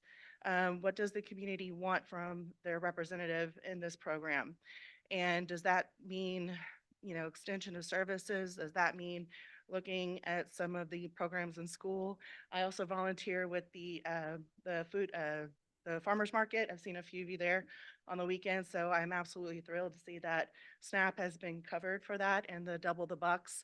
I think that is a huge first step, but it's only going to work if people know about it and people get out and actually use it.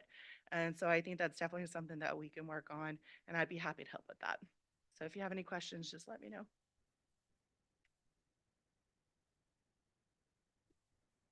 All right, thank you guys.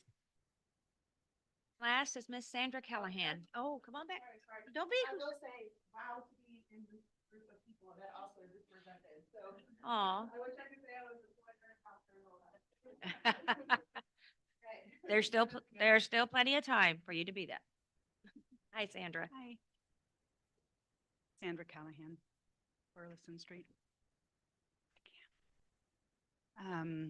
I've been in healthcare for 30 years. I've owned my own business for over 20 years in the healthcare industry. I'm a nurse practitioner. I've worked from birth to death. I've done birth and babies, and I've worked in hospice. In Bastrop, I know that there's a lot of needs in Bastrop County.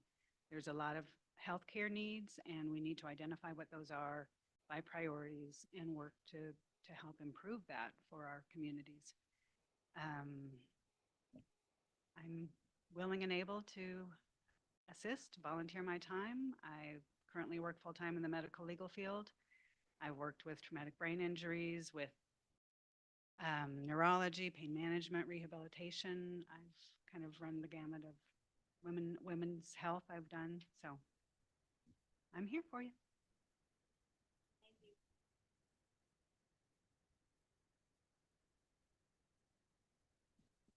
Oh, I was going to ask if, I know Donna is here. You want to I- come up and Yeah, I think it, introduce yourself and yeah, I think it's important. It's been a month since we talked about this, and I would love to hear from Donna as we think about this. Remind us, what are the key attributes that you're looking for?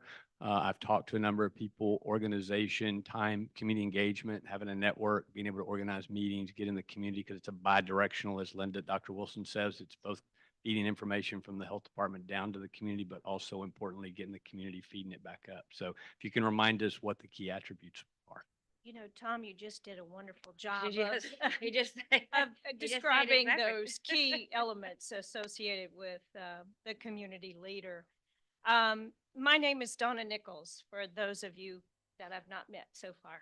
And it's a privilege to be in front of you again, Smithville City Council. And I want to congratulate you on doing a very thorough process of identifying 4 really wonderful people. Can't go wrong with this group. You can't go wrong. I'm very impressed, and I'm honored to be able to serve with you on the task force. Talking about critical pieces or attributes of a community leader, it's always helpful to have someone who can think critically about the policy implications of what we're trying to do here. It is also very important that we are thinking about what's in the best interest of not only just Smithville, but the whole county. And that we're really here to design a system that goes forward for decades to come. And that this is really one step toward disease prevention, health promotion, and health protection, and an opportunity to convene not just the precincts in the county, but the municipalities in the county, so that we go forward together. With a health department, a county health department, it's probably one step toward something larger. And that larger would be a health district. And so we're really looking possibly even beyond the current boundaries, geographic boundaries, as we think about this 3 to 5 years out. But right now we need folks who can really step forward, roll up their sleeves, and really get busy identifying what are the core priorities, what are the core services, what are the programs that support those core values and core services, and to be able to look for the financial models that are going to support it and move it forward. So I'm here to answer whatever questions the group has for me. But also, I want to say, Smithville, you got it going on here. And so I really am very thankful to be in your midst tonight. So I do have a question for you, Donna. So, Sure. yeah, this is great because this person would be a volunteer. Truly. So if you had to, you're just starting up this full task force and this full public health department, what is the time commitment? I mean, I think that needs to question. be, really addressed because this is new. You're writing policies, you're writing procedures, you're looking at the full gamut, Right. especially if you're going to do a public health district.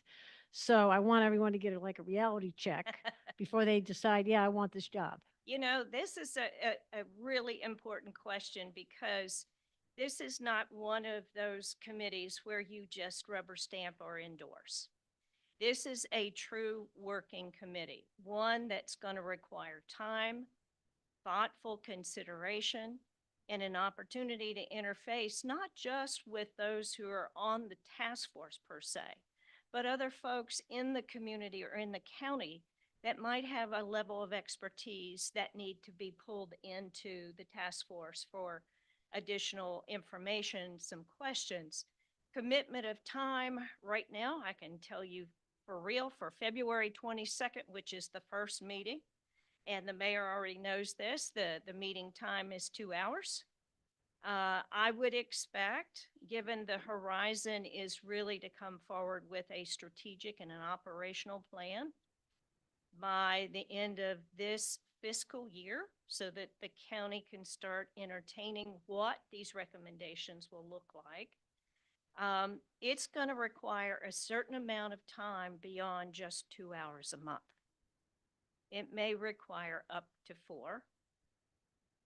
It may require time over email. It may require time in conversation.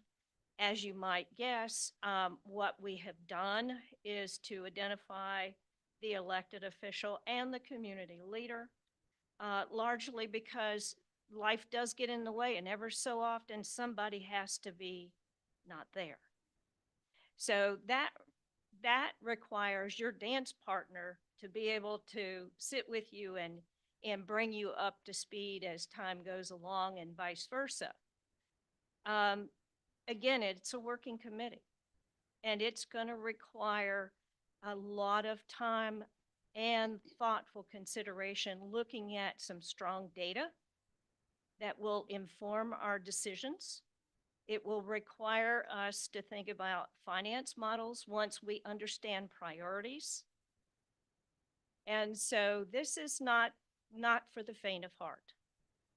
And it's certainly for someone who is willing to commit their time and talent to really getting the job done, because it is legacy work for the county and for the city.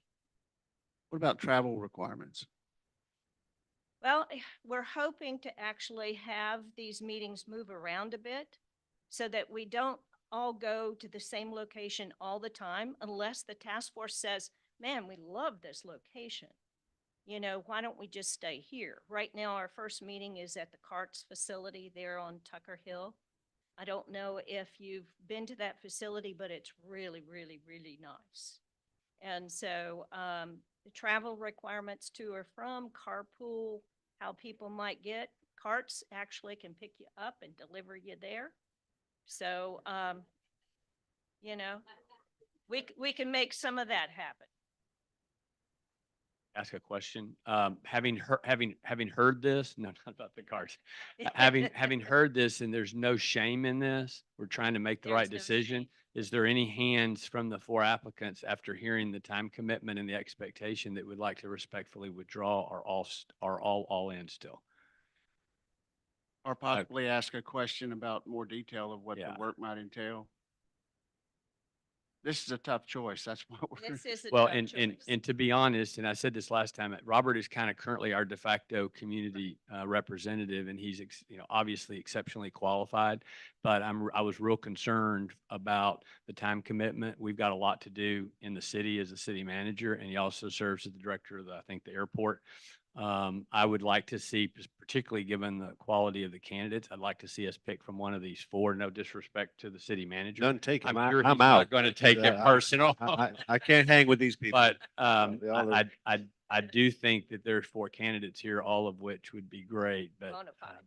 I just wanted to Excellent candidates. make sure no hands went up based on the time commitment. You know, I honestly, having been to every city council meeting and have thought through what every city council has brought forward, again, I have to say, Smithville, you got it going on here. Largely because look at who you have. My word. You know, I can only think that, you know, at some time or another, all of these candidates will be in front of us. I can already tell that they will come in front of us, largely because they embody, you know, such a spirit of community, for one thing, but also embody such great expertise and talent. So Smithville, you got it going on here, and the decision is going to be a tough one. Can you take all 4? You know, I would love, but you know, Smithville, you know, I'd have to say, Bastrop, what do you think? And then they would ante up another 4 too. So, but thank you, Mitch, for that. Will you pick? Will I pick? You know, one of the things that we've said to everyone, including the precincts and to the city councils, is that it's really your decision. You know, this is not about cherry picking from my perspective. This is really about who you feel rightfully needs to move forward. You know, again, it's a bi-directional responsibility, and it's just not about a one-way dialogue. And so, again, the mayor is going to have a dance partner here, and that you guys are going to start to see that the skill set that you will have together will be a strong one and will grow. Ask you a question. This may be for Robert. I would recommend we consider, if we can, deliberate an executive session for this. Can we do that? You cannot, it doesn't meet the qualifications for entering into executive session. Okay. I do have one piece of a correspondence that was sent to me late today regarding one of the candidates I'd like to read, if you would allow me. This came from Commissioner Beckett. Each of you have that in your binders, but I'll read it for the audience. Robert, I wanted to offer a letter of support for the appointment of Daniel Herna to represent the city of Smithville as the community leader of the Bastrop County Health Department Task Force. His life work in public health will enable him to contribute greatly. I personally would have nominated him to represent the county, but had a commitment from another community member before I was aware that he was interested in serving. I understand there are other great folks interested in the appointment as well, and I'm not familiar with their background and qualifications, so I will absolutely support whomever the council chooses, but felt compelled to offer my support for Daniel, knowing of his extensive education, experience, and understanding of public health issues. Respectfully submitted, Commissioner Clara Beckett, Bastrop County Commissioner Precinct 2, 5:17 p.m. today. Thank you.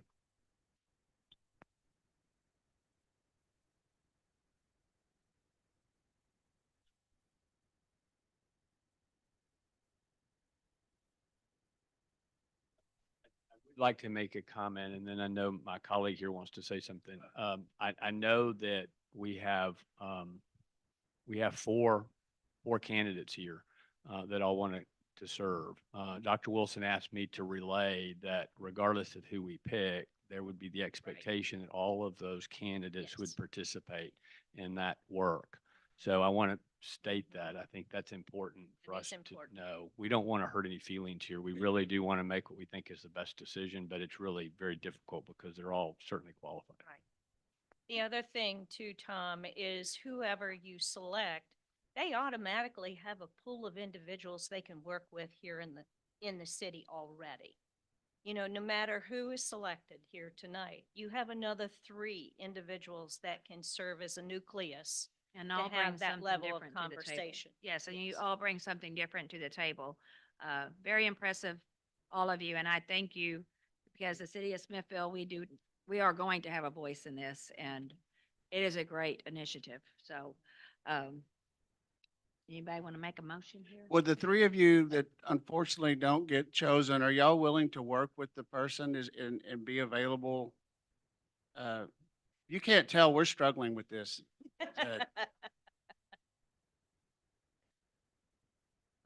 You accept a motion?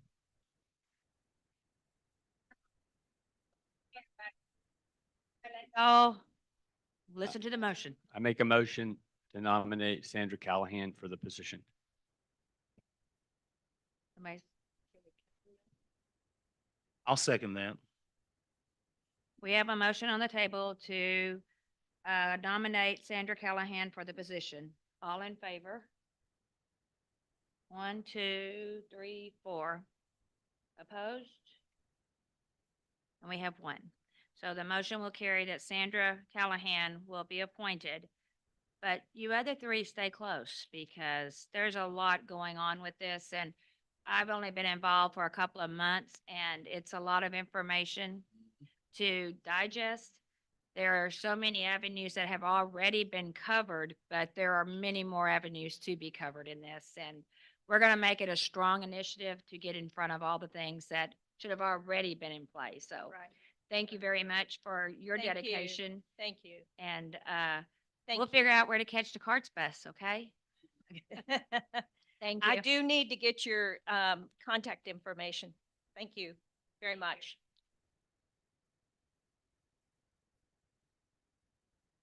Okay, so next item on the agenda will be discussion and action awarding the contract to the artist of the postcard mural project, funded in part through the $6,000, 6K grant from the TCA, the Smithfield Cultural District. All right, Jill, take it away. Okay, thank you all. I appreciate again that your support for the cultural district. I'll give our attention to Jill, please. Thank y'all. Sure. So we had two applications come in, one for Brittany, and I apologize for butchering her last name, Riza Malikowitz. I would hope is close. Can you say what your name is? Briz Malkowitz? Oh, okay. Thank you, Briz Malkowitz. And also Janice Lee. They both submitted applications. They were full applications. They were both very good. Upon consideration, you have the information there.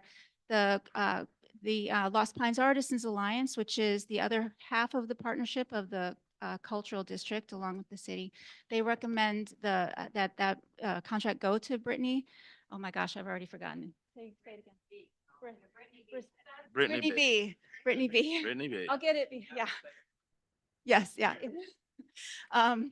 And also through the cultural district, we did have that scoring process. And so the scoring, you have so there's the letter of support from the LPAA for Brittany.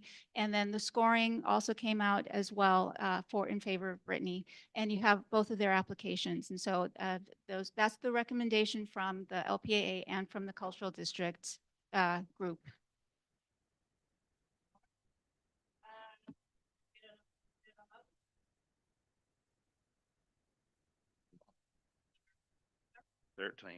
And I know Brittany is here. I don't know if anyone is here. I don't see Janice. I don't know if anyone's here. Oh, Janice, I'm sorry. I didn't see you behind. I'm sorry. So they are both here if you had questions you wanted to have for them. You're good. Okay. I make a motion that we approve the contract to Brittany B., the artist, for the postcard mural project funded in part through a $6,000 grant from the CTA to the Smithfield Cultural District. I'll second. Made in second, all in favor. Motion is approved. Thank you all very much. Thank you, Jill, and thank you, Brittany B. Discussion and possible action for creating a process to guide the use of a joint citizen council task force and create a pool of volunteers for upcoming projects. Councilman Mitch Jameson, share us your thoughts. Okay, thank you, Mayor. The purpose of this item is to help prepare for the need of citizen volunteers to provide input and feedback on a variety of upcoming projects. Specifically on tonight's agenda, we have the potential for a task force as a part of a neighborhood outreach program we'll be considering to approve and move forward on later. Using the South Side as the initial neighborhood, as it is the largest population with the most opportunity. And beginning in March, I believe the city manager will be updating us on the initial phases of the comprehensive planning process, where we'll need a significant number of citizen volunteers and stakeholders to be a part of that 18 to 24-month process.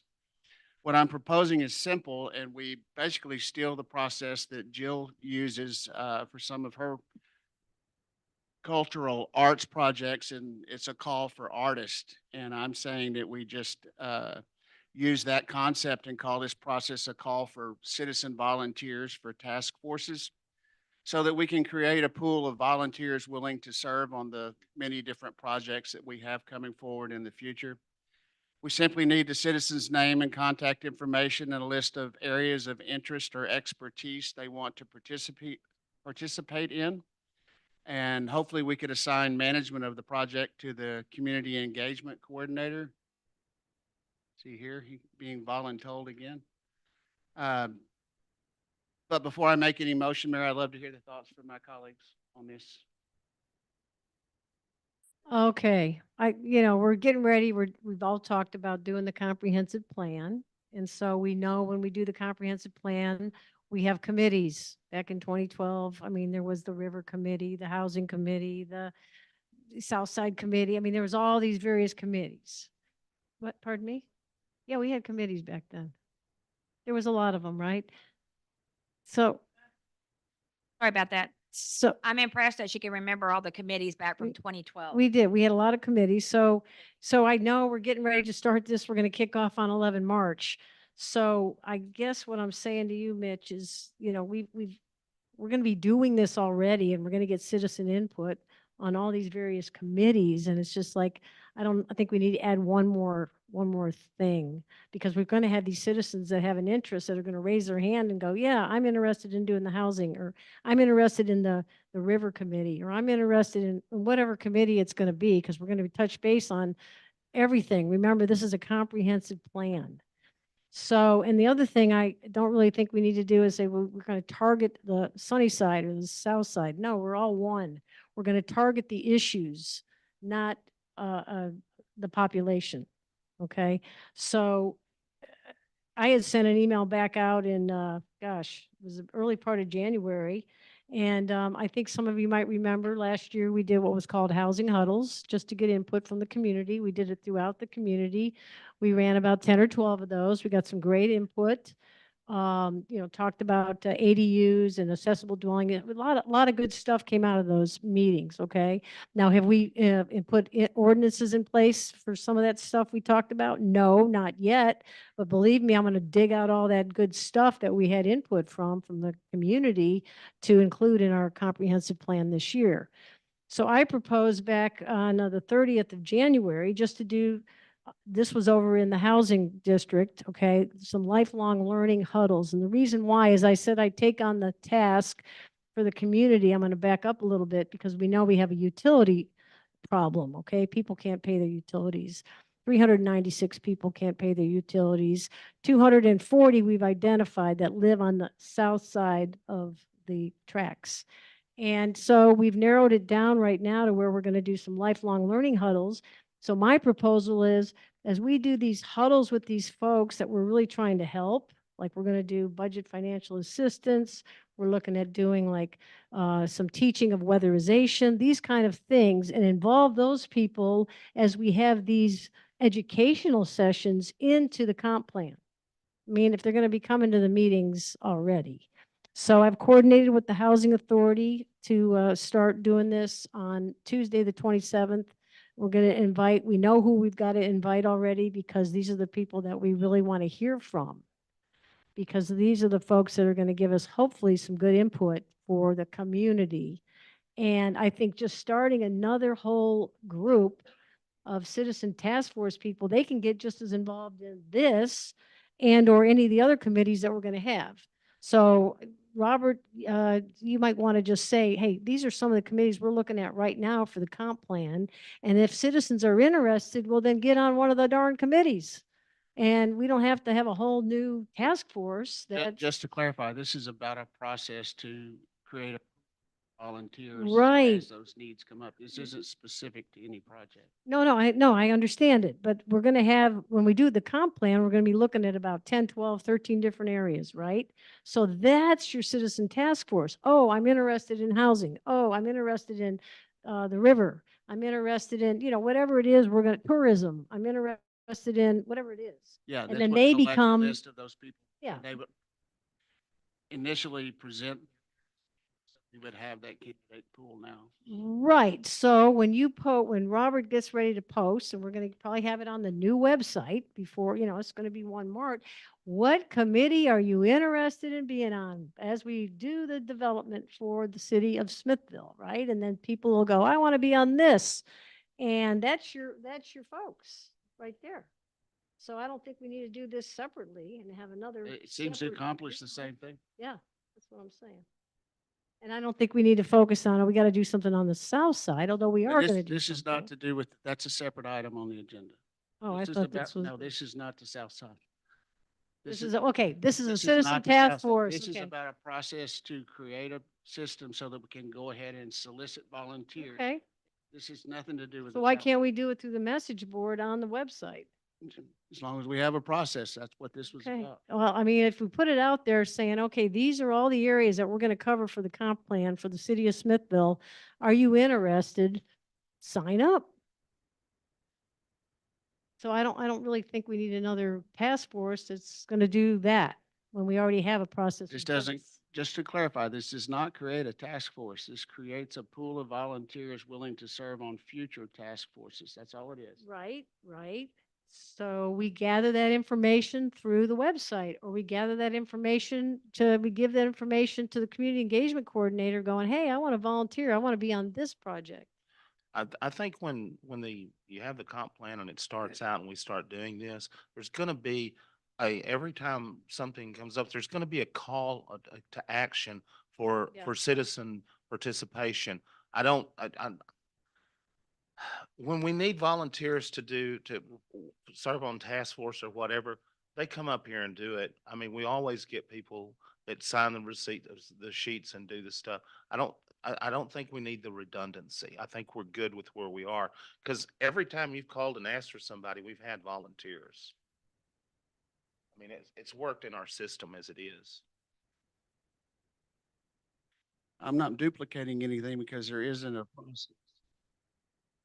And ask a question, because I do think the distinction needs to stay on the process versus a specific, but Robert, how do we maintain a list? Because we obviously have a process for how people, we just went through it. We just saw it with an application process. We see it for all of our committees and boards.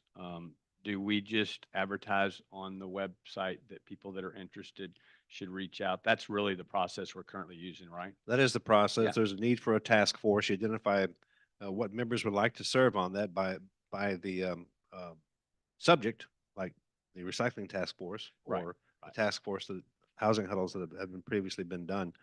Just want to offer a little color. The first public meeting that we're going to have on the comprehensive plan is at the next council meeting on March 11th.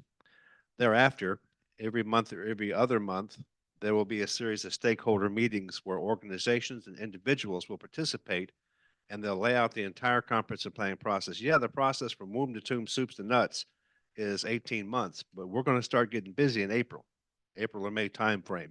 And some of the organizations that we're targeting are as partners, Chamber of Commerce, Smithville Workforce Training Center, Seton Smithville Hospital, the Smithville MLK Commission, the Smithville Homecoming Committee, the Roving Volunteers in Christ Service, the Smithville Ministerial Alliance, and the Downtown Business Alliance. So these are the key organizations initially that we've identified to participate, and individuals will get on board as the process evolves. Or, when you enumerate those specific organizations, that's kind of an expanded version of the process that's in place today, meaning more proactive, where we go out to those specific organizations. And that is essentially what, I think what the point he's making is to have a process. I would point out, I think it's important as we go through and think about task forces and committees that we are thoughtful about that, when we use them and how we use them, because it's very tempting since community engagement is such a noble pursuit, it's tempting to every time you want to make a decision about something, you want to put together a task force or a committee to do that. I think we just have to be thoughtful. Elected officials are elected to make decisions. Sometimes, as we saw a little earlier tonight, sometimes they're really difficult decisions to make, but we can't outsource that. We can't just do the easy stuff and then outsource the hard stuff. We need to find a way to reach out.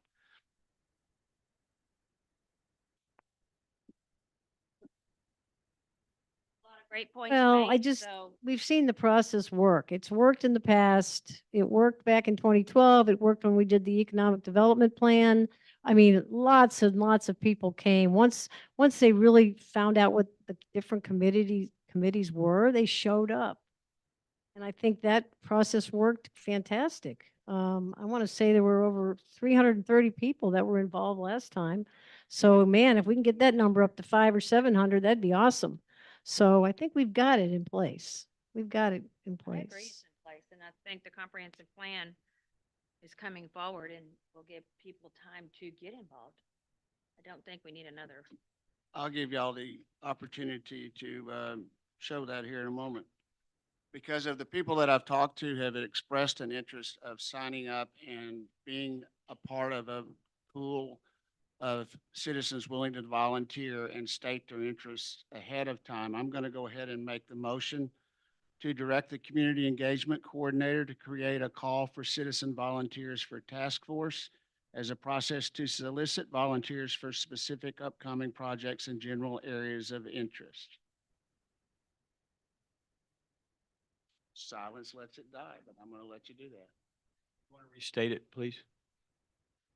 I move we direct the Community Engagement Coordinator to create a call for citizen volunteers for task forces, a process to solicit volunteers for specific upcoming projects in general areas of interest expressed by those individual citizens. So it's a pool of volunteers who are saying, I'm here when the time comes, please call me.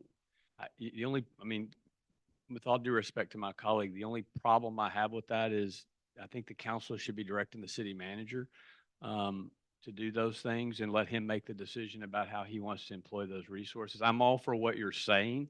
If you would be willing to amend that, I would to absolutely. allow Robert to incorporate the current. Hold on there. Why don't you volunteer yourself, Mitch, to run this thing? Then just give it to me.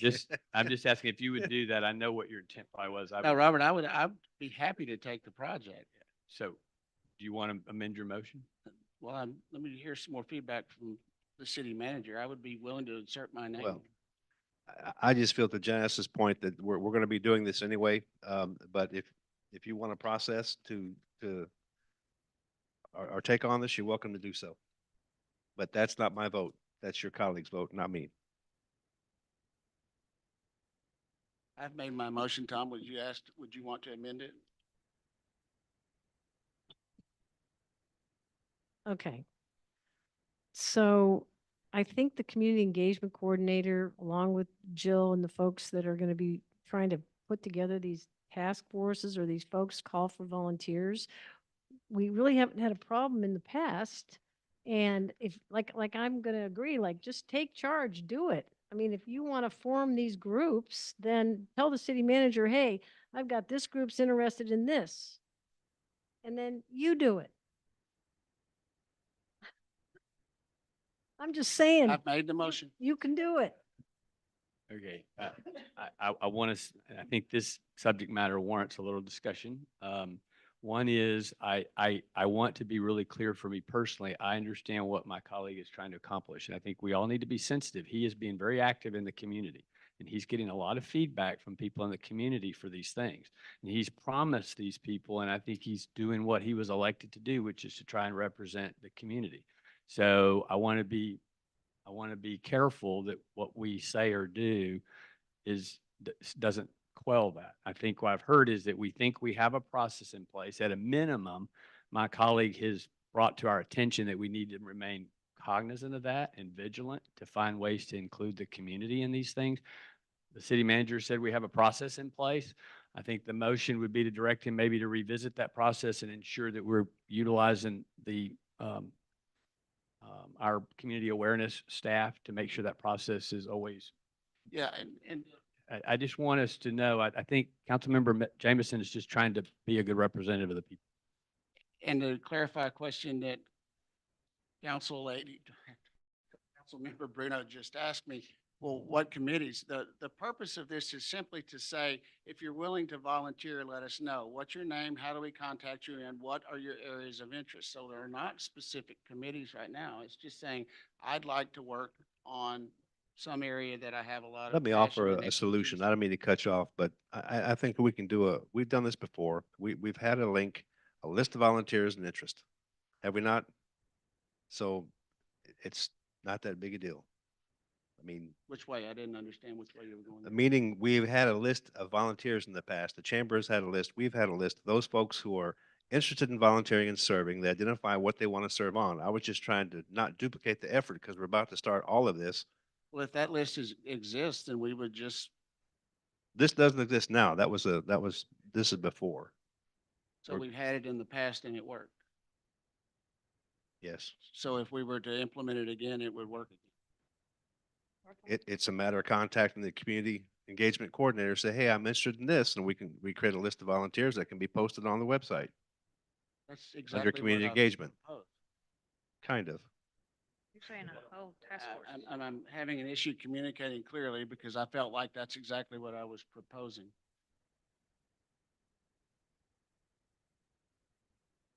So you're saying this has existed? Yeah, he's saying it's been used but we haven't needed it. We've gotten our volunteers every other way. When they come here, we say we need a task force or they're signing up for P and Z or the hospital board or whatever they sign up that way. So if he's had this before and we just haven't needed it until now we're coming up to the comp plan, I'm sure they were going to use the same thing again when it starts coming to the meetings and everything anyway. I have no pride of authorship. If there's an existing program that we're going to reinitiate, let's run with it. But the motion is made, so no second will kill it.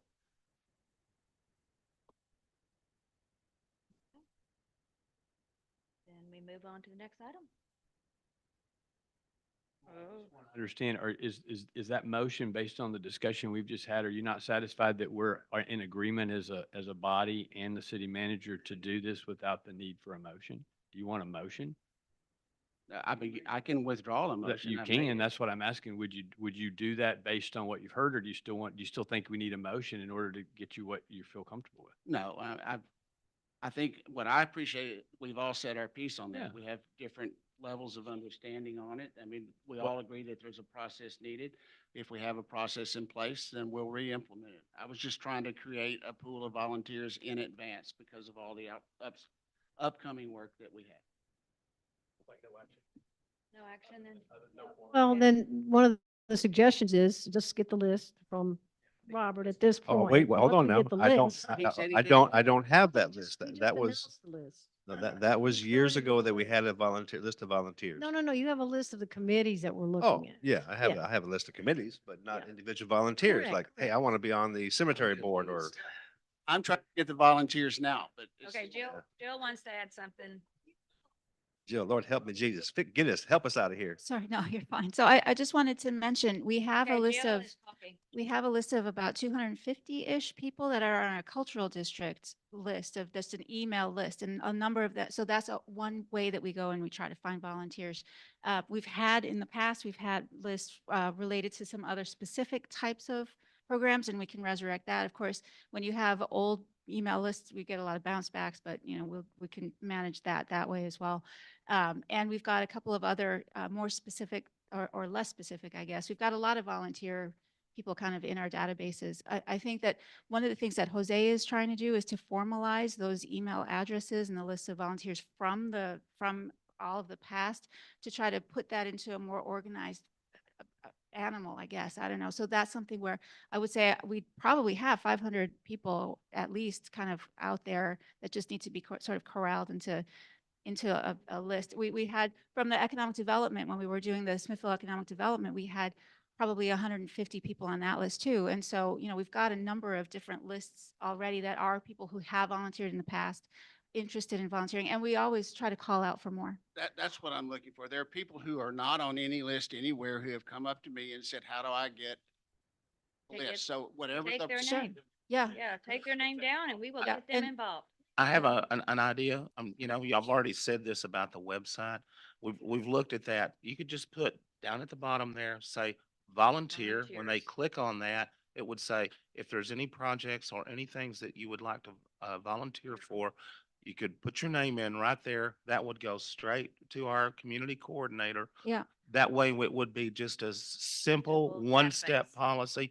Nobody has to really manage it because it's going to manage itself. Yeah, and so, and the new website has that capability of being able to do like a Google form type of a thing, to be able to pull that data in.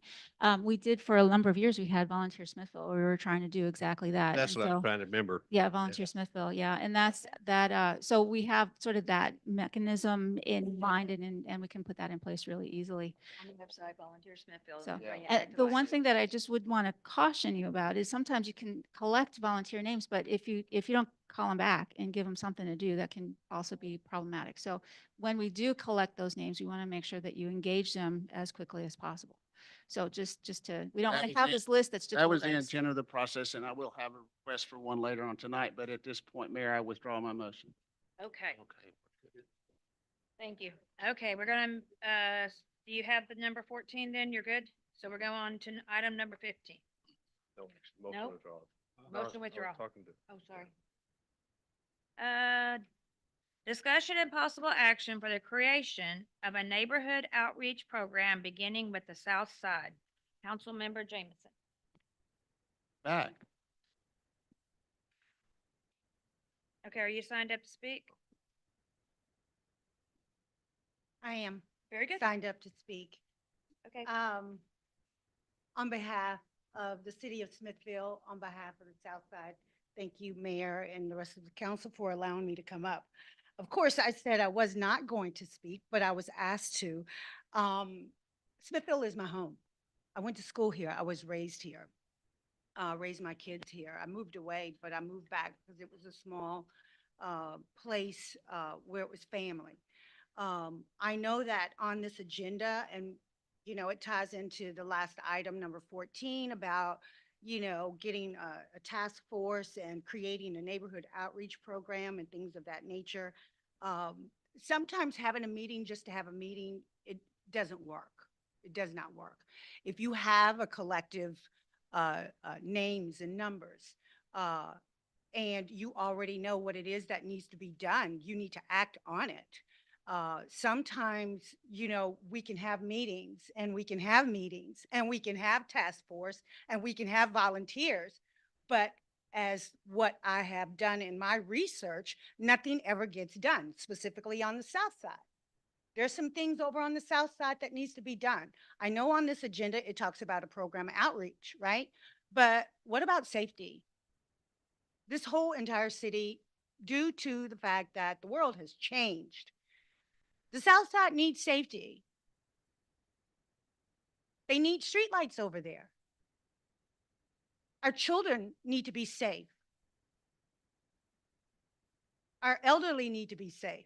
A young woman of my age, I need to be safe. I grew up over there in Bunnytown, where the park is, the MLK Park is.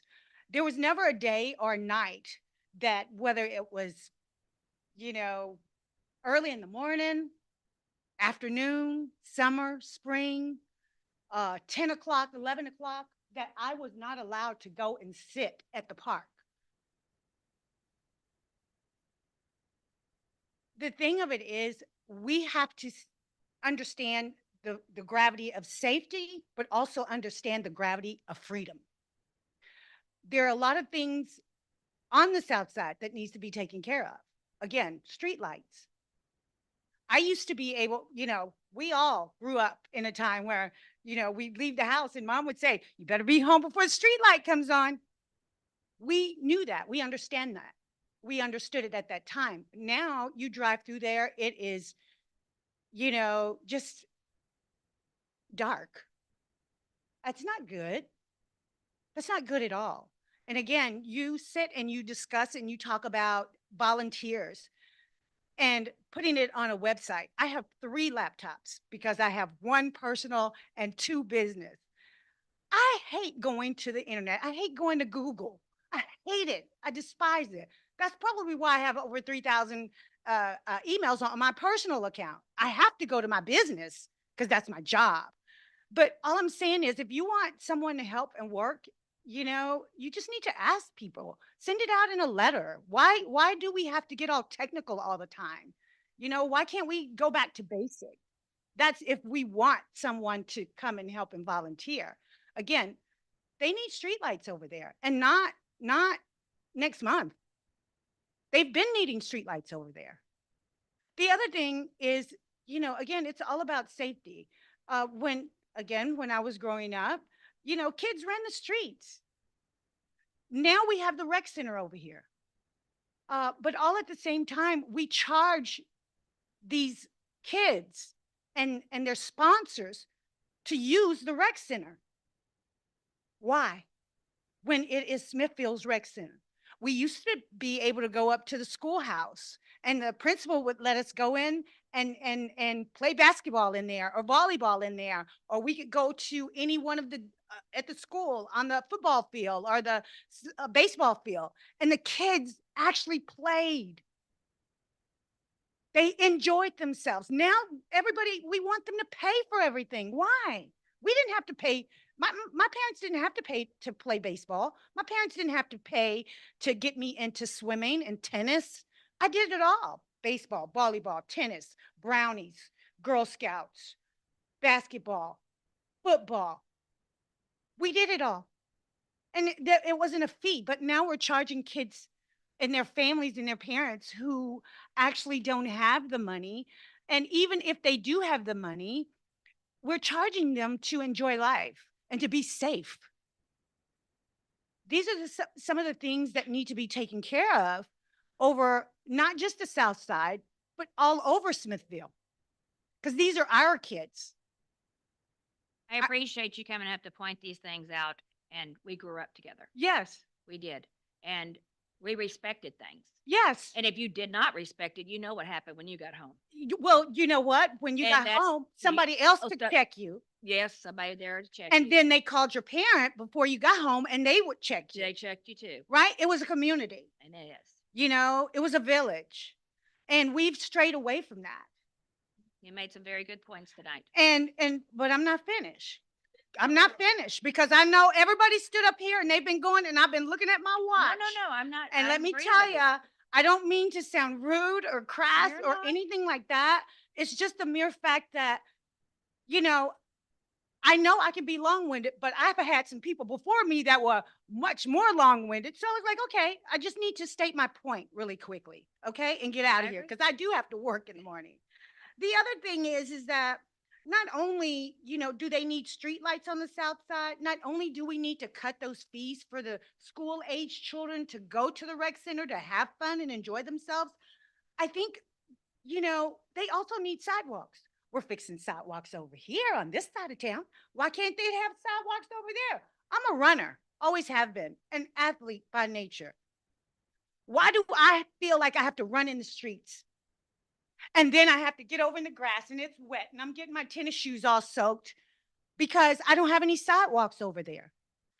And it's not about, oh, well, let's get a task force together or let's get people together. This needs to be done now. Everybody in this room knows that these are the things that should have been taken care of a long time ago. Everyone in here knows that. So, and I do understand that in March, there is this, forum that's going to begin. And of course, I am going to be a part of that because I do want to participate. I do. But at the end of the day, safety comes first. Safety from cars. Safety, from things that are happening at night. Safety, if something does happen during the day. We need cameras at that park. We need cameras to be able to look. And so the police department will be able to, monitor that area.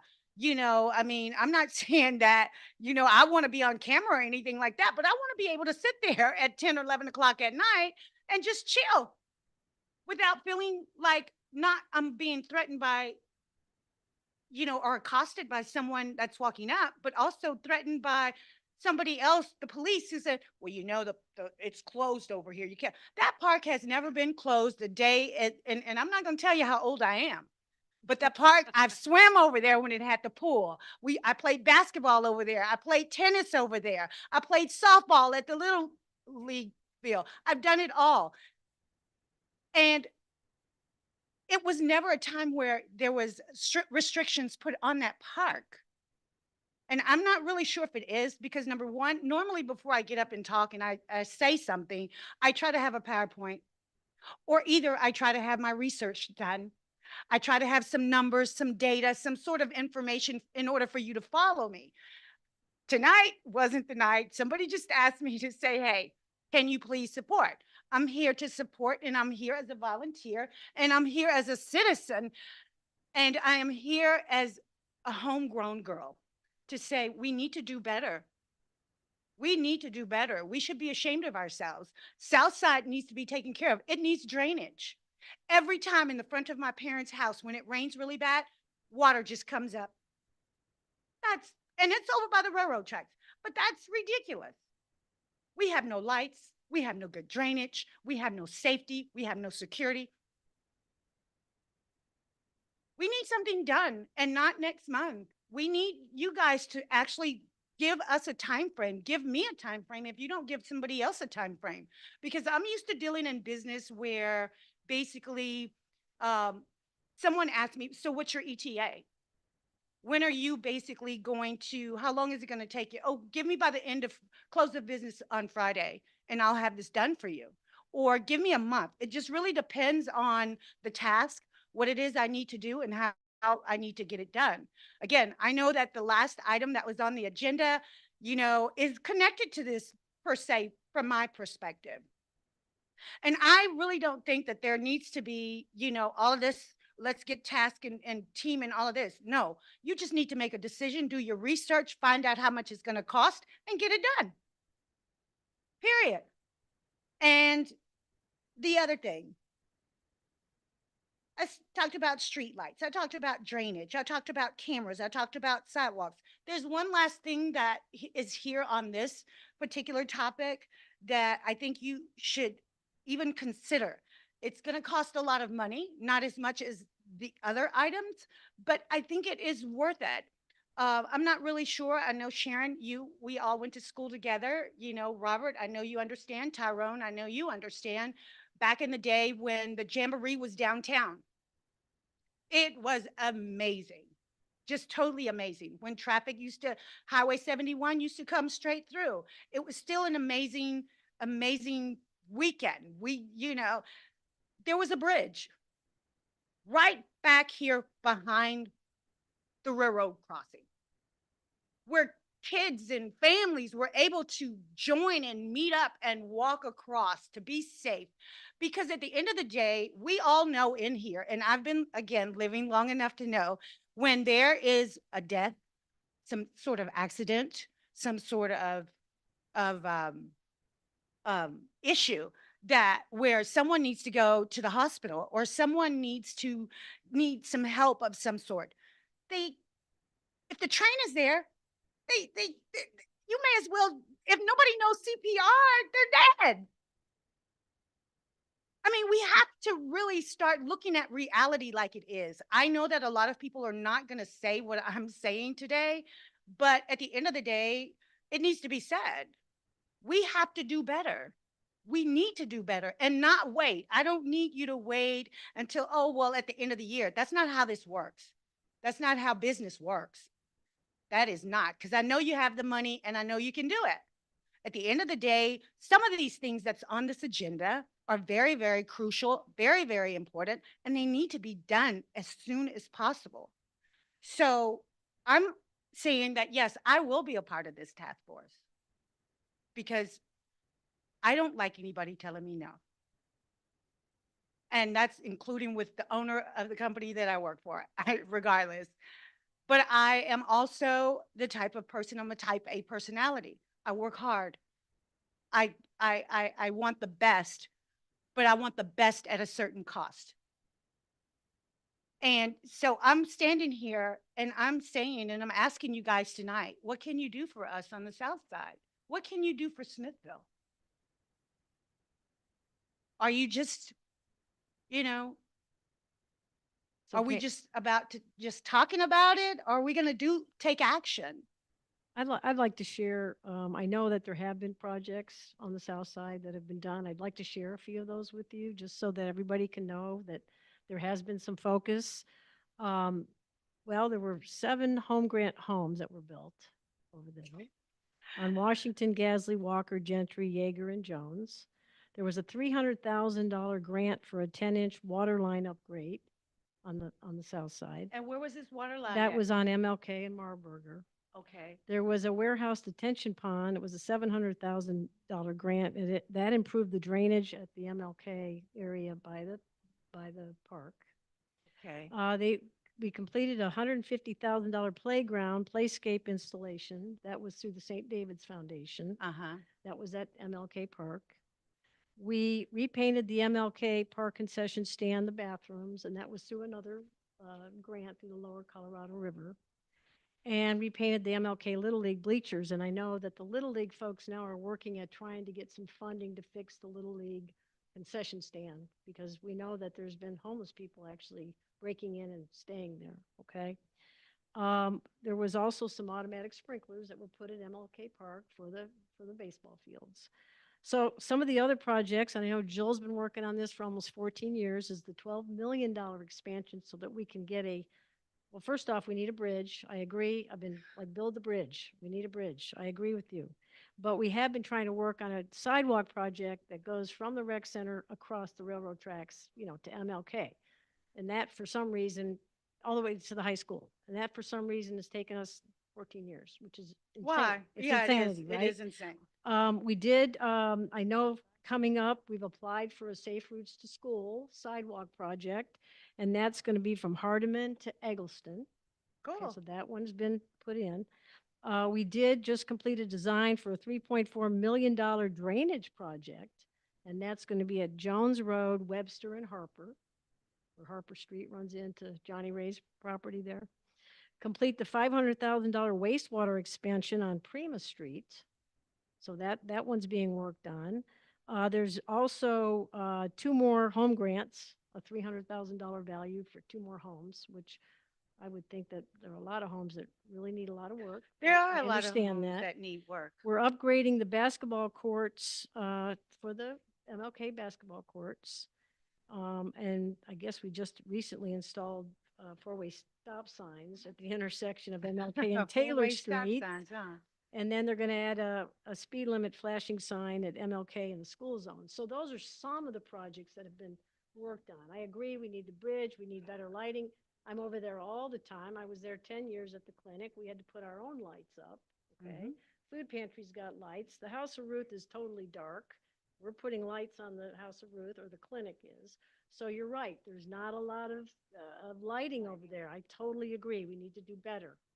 And we do need to build a bridge, and we have to start planning that now, because that could take 20 years from now, right? Right, but So those are yeah. some of the things that the city council's been working on for a while. years, but I know it's like, it's so frustrating because it just takes so long. Well, and thank you so much, Janice. And I appreciate you, giving me the background history on what has been done over there. But at the end of the day, those are things that are not, I could say as a citizen and living over there, those things don't sound like they were beneficial to anyone. And when I say beneficial to anyone, meaning there is no impact, no effect that they can actually visually see, that the city of Smithfield is showing them that they are in their corner and that they're doing something for them. You know what I'm saying? Yeah, you want sidewalks on MLK? I think, yeah, brilliant. I mean, it's Yeah, awesome. Yeah. We do, I do too. I mean, we want, yeah. Jill's constantly looking for grants to where we can put more sidewalks in, and then improve the roads that are there, put the lighting up that's over there. Yeah. So, yeah, I Those totally things, agree. yeah. And so I'm so happy you're going to be on the task force. Task force. Well, I mean, volunteer, excuse me. I didn't know we had But a I- task. But I knew Pam was already going to volunteer, so that's really good. Well, I'm glad you're back in Smithfield, and together Well, we'll make good yeah, things I- happen, but Yeah. everything takes time and money. And we are True, going to it find does, It but does. that's what was said, and that's why I'm standing here now. And I appreciate And all I'm your hard standing work. in the front because I know a lot of people, they won't come up and speak and say, what it is that they see every day. Well, don't go anywhere, Pam, because I haven't even described what this thing's about yet. Well, you don't have to. I pretty much already know. Are there any more people speaking? Yes. But This is what's backwards about our process. You're speaking about something that we haven't even described as happening. Is what's backwards about the way we do this stuff.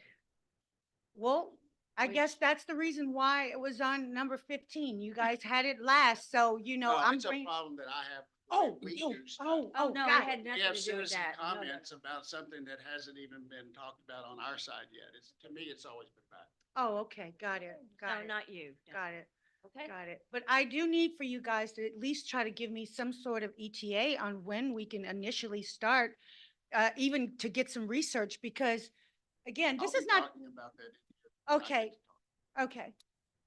Yes, Okay, dear. a lot of times we like to focus on like 10 things. So if you could narrow this down, we want to focus on maybe 2. Okay, Right, I'll so give you 2. 2, and I'm thinking you said the lighting, which might Yes. be an easy fix, right? Yes, And you said drainage, but that might not be so. So right. That think- may be a think long about time. that because what you So what focus about on. cameras? If you can, and I So mean, even if we're- you can't give me. We're talking about cameras. I did not plant her in the audience for those who hate cameras. She did this on her own. I mean, what if you could give me some street lightings, because that's an easy thing, you know, because I pay what, I agree in lighting. that's $5 a month for a, you know, just to have the light up there. But if you can put some lighting up, okay, that's one thing. But if you can't do the cameras, at least take an initiative to try and start putting down some sidewalks over there. Please. All kidding aside, cameras are part of the, It is. what we plan on doing. Oh, okay. I didn't It know is. that. Yeah. Oh, I had, see,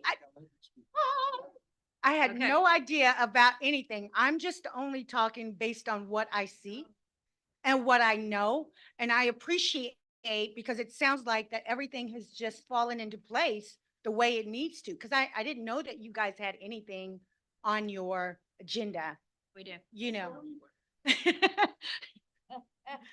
Do you want to, okay, All right, we're gonna go to the next speaker. do you Thank want to you. let Mitch speak? We got all your first? information. guys. Thank you, Pam. I said, do you want to let Mitch speak first? Because that, you were going to go into the discussion Yes, and we then were gonna she have discussion. walked and up, then so we she took wanted to her speak, comments, so it's. Mitch, go.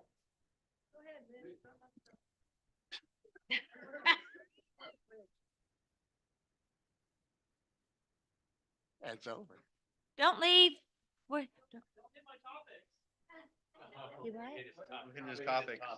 Oh, No, we didn't. it is. Well, at least one of my primary objectives has already been accomplished. We're starting to talk about the needs of a neighborhood, whether it's the south side or any neighborhood. This item is designed to create a program that makes it easier for our citizens to let us know what their needs are. It's proposed as a neighborhood program, but the intent is for larger groups of citizens to be able to communicate with us on their needs for service, safety, infrastructure, et cetera, whatever those needs might be of that particular neighborhood or group. I'd also like to note that one of the ways we can better help any neighborhood or individual citizen for that matter is for everyone to take responsibility for getting involved and most importantly, to vote. Voter registration and turnout are traditionally low on the south side, and I could certainly be improved citywide. On that note, and the reason I'm bringing this up is because Councilmember Jenkins and I are part of a group that's a service project for the Bastrop, Elgin, Smithville, Texas leadership team. And we just went, a group of us of 15 went to Bastrop last week. We are now volunteer deputy registrars, and on February 29th, we'll be setting up booths across all of those towns to register voters on February 29th, which it's the National Random Act of Kindness Day, and we chose that day to register voters in those 3 towns. In addition to that, we have at least 6 Smithville residents certified as deputy volunteer registrars, and we will be working the streets, neighborhoods, and organizations to register voters on the spot. So if you know of an area or organization that has unregistered voters, please reach out to us and we'll set something up to get them on board and ready to vote in the May 4th city election, including council places 4, 5, and the mayor, along with school board contests. Now back to the neighborhood outreach program. Starting with the south side of town is an obvious choice due to the size of the population and the opportunity for inclusion and economic development. The first and most glaring problem is the physical barrier to transportation of the railroad tracks. And that's an example of a big problem with the need for a long-term solution. But there are more immediate needs that can be potentially solved by action of this council, while longer-term problems can be solved through comprehensive planning. I've reached out to several community leaders and I've been made aware that this has been attempted before and that the city manager and this council has been working on solutions over the years. And I'm very pleased to hear of the plans and solutions that have been worked on and are still being worked on right now. And Robert, at some point, although Janice did a heck of a job giving an update of stuff that's in place, I think that you may have even more updates of what you've been putting together after your conversations with community leaders. The purpose of the NOP, or Neighborhood Outreach Program, is to formalize a process that seeks input from those who live in the neighborhoods or any neighborhood or citizen group moving forward. What I'm proposing, here comes the task force, is a joint citizen council task force to set up meetings or town halls that gather information such as what was just shared with us by Ms. Noel, so that we can help identify and prioritize the needs and develop realistic solutions. We need to identify timing and venues with the help of the task force. We can use the process to identify volunteers that we did not establish on the previous item, but we have the resources to do so. The big picture is that by eliminating barriers and obstacles, we could open up economic development and growth that benefits the entire town. Access creates commerce on both sides of the railroad tracks, which enables us to become a more united community. One example might be a pedestrian bridge, any bridge, pedestrian bridge that opens up foot traffic and perhaps smaller motorized vehicles such as power wheelchairs, scooters, and bicycles. This might be a shorter term solution than any proposals to build an overpass for car and truck traffic. Before I make a motion, I'd like to hear the thoughts of my colleagues again.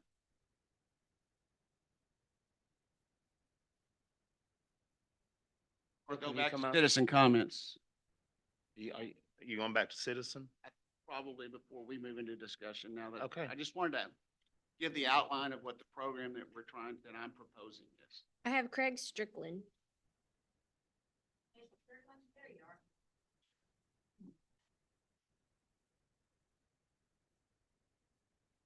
Mr. Strickland is also a Chamber of Commerce board member, and they put on a great banquet on Friday night. Thank you for your. Freshly minted, just been there for a month.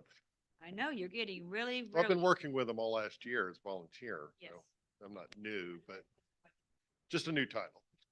I'll try to keep this fairly short. But little nervous first time in front of a council like this. Though working for the state, I'm used to being around the politics, so it's only so much different. But anyway, my point is, I wanted to point out something that I'm sure some of you are already aware of, but I'm a new member of the city. I've been here a year and a half. I'm part of a new demographic moving into the south side. If you've been down over there looking around, there are a lot of houses being remodeled, like the quaint old 1957 built house that I bought over there that is absolutely brand new on the inside. But there's a lot of this going around. There's some new homes being built on empty lots or places where things were demolished, old houses that just weren't worth fixing up. So there's a bit of a revitalization going on over there as a result of the of several things. One, the big housing market that we had recently in the past, and the rising cost of housing in the Austin area, which is driving a lot of people like me, especially government workers who aren't paid as well as some of the other private industry people. We're looking for affordable housing. Some of us grew up in towns like this. I grew up in a town that didn't have a downtown. My downtown was the Dairy Queen parking lot.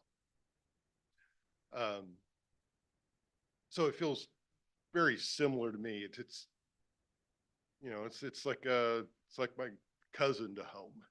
I fell in and got comfortable here very quickly.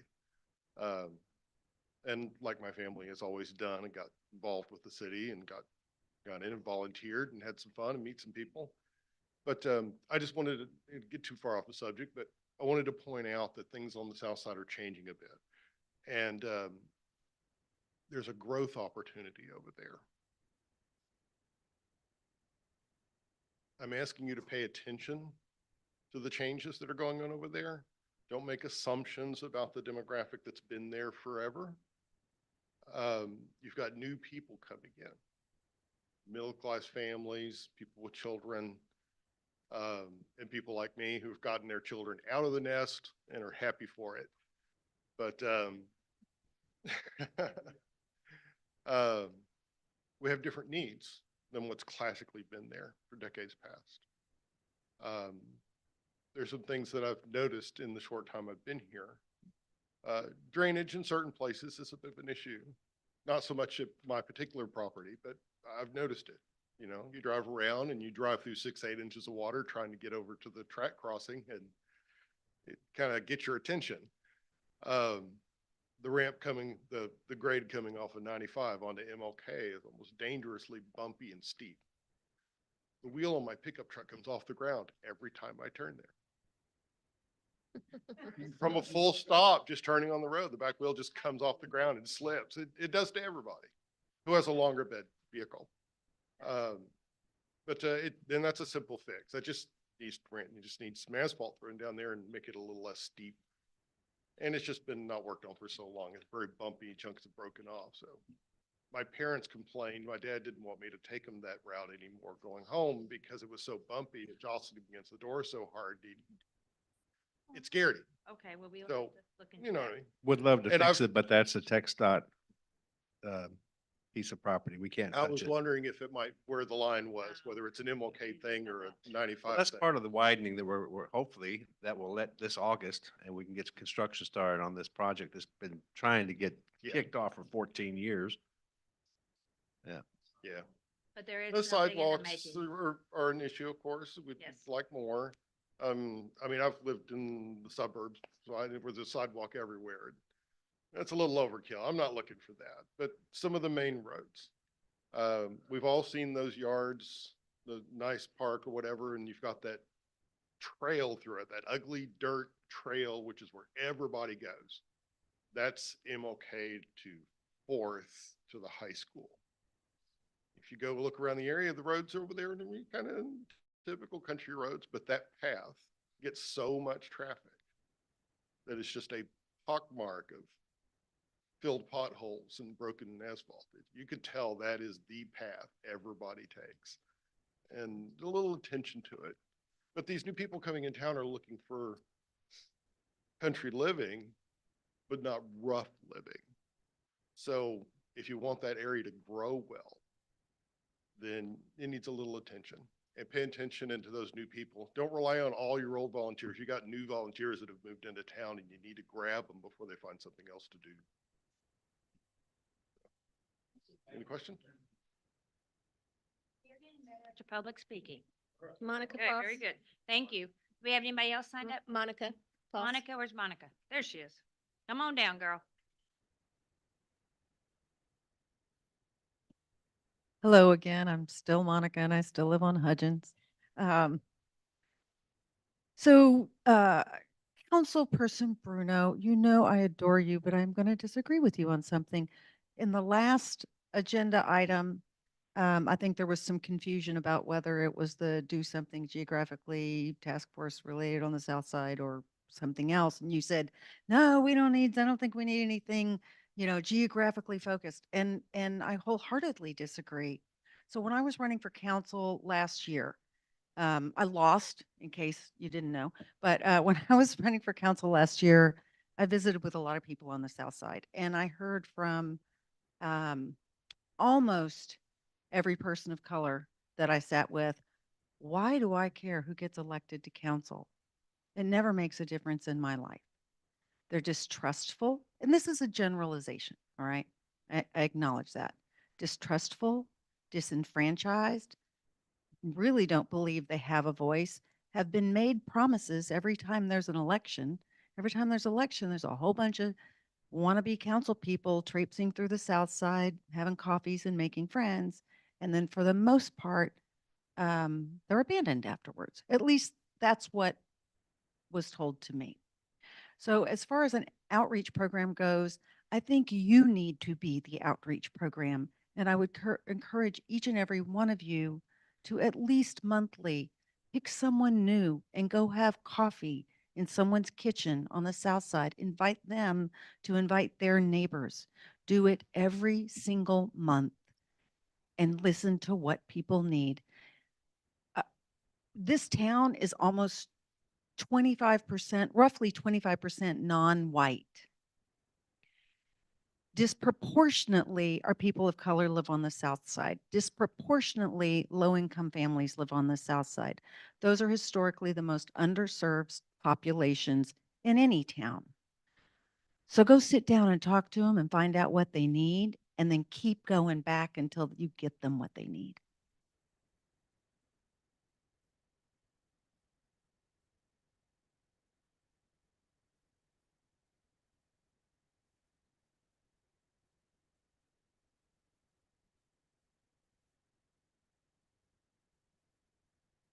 I don't mind you speaking, but after you speak, will you please fill out the form so she has it for the public record?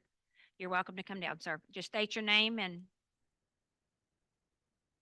but wait till you get over here. You have to do it at the mic so everybody can hear you.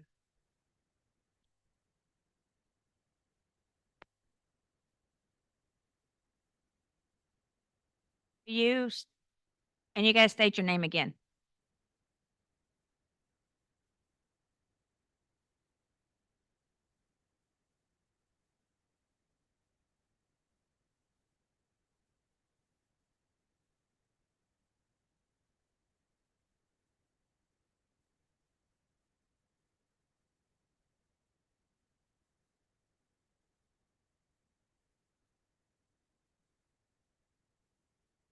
And, okay, no, that's okay. What? Because it didn't go down. All right, Robert Patillo, 606 Short Street. Okay, okay, I can hear myself now. But anyway, Jim Horton's been at it for many years, trying to keep that community garden growing and going. And I think it's a great idea for Smithville to have it, especially the south side, because they probably need it the most. In fact, he delivers produce that are produced by that community garden to people that are in need, most of them on the south side, I would guess, right? So what I would suggest is he needs electricity out there. I don't, he has a little bit out there, but it's not a very good service. We're going to be talking about setting up a drip irrigation system for the community garden. I'm going to be meeting with him on this coming Saturday morning to see what he needs. And I want to see what I can do to help him get it and get it done. He's already got the equipment, so maybe we can get it done quick. But I think that the city needs to give him more help, not just the volunteers that are able to eke out their activities on it when they have the time. So my urge is to include the community garden in your South Side thinking. That's all I have to say. Thank you very much. Thank you. And if you'll go see Jennifer and thank you. Sir, Mr. Robert, Mr. Robert. Okay.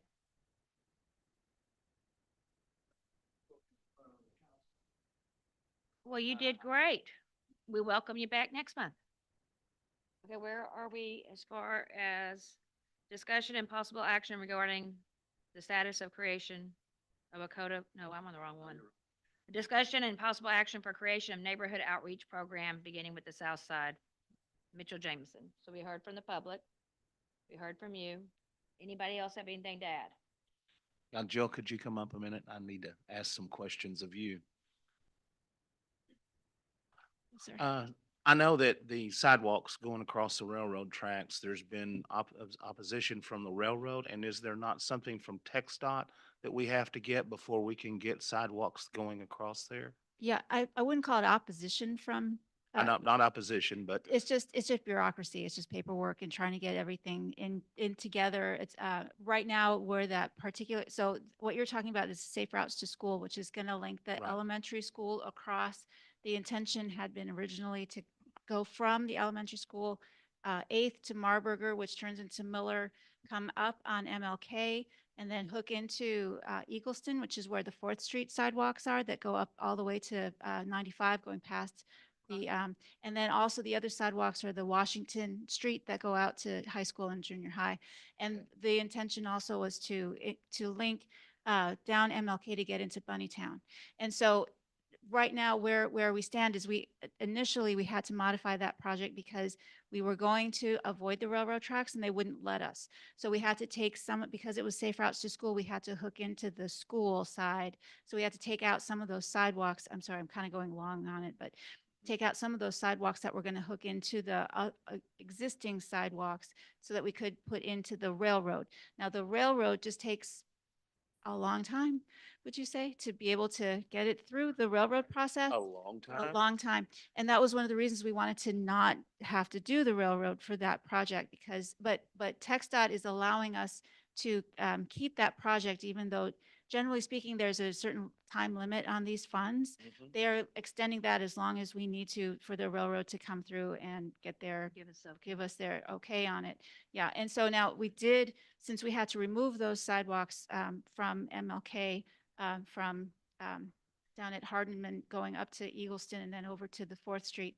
We tried to, we did submit for another TxDOT grant.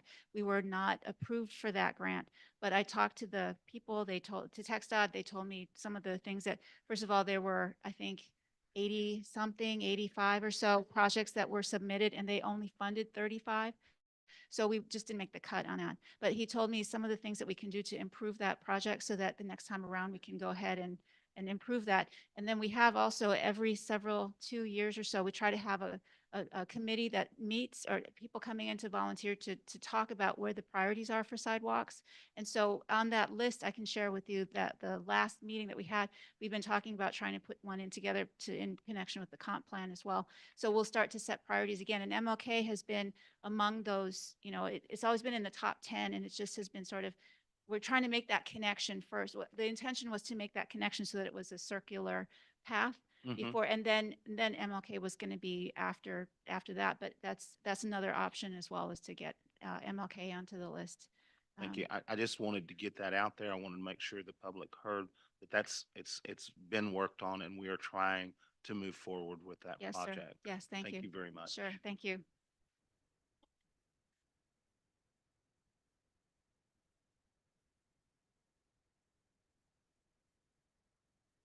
What did you say?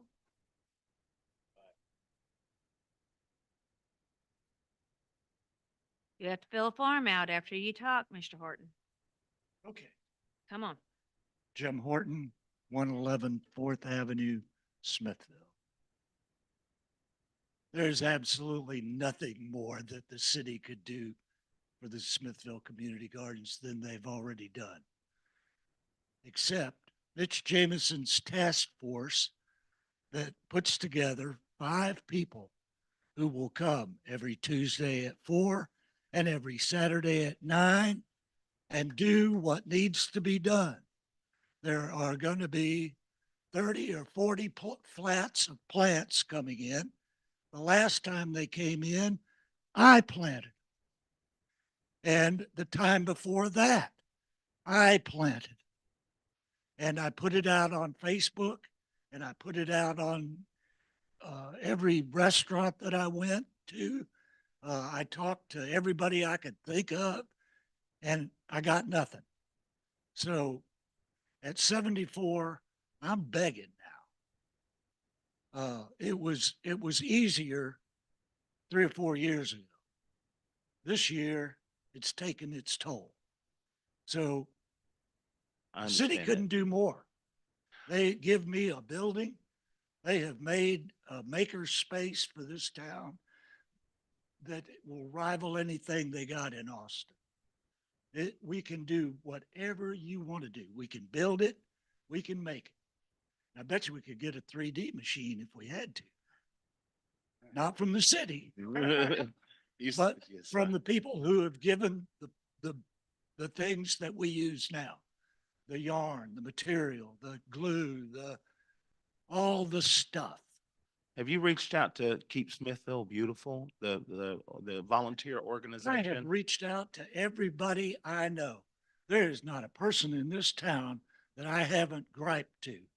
I am known as the griping man. You are not. And You I'm are really not.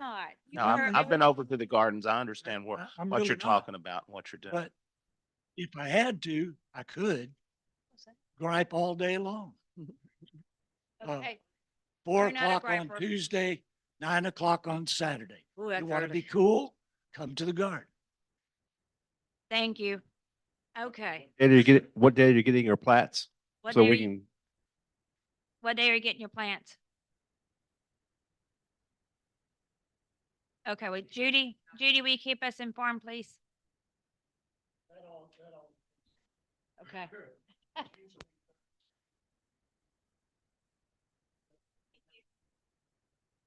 Oh, you gotta fill out a form. Come back up there. Go sit in the hot seat. All right.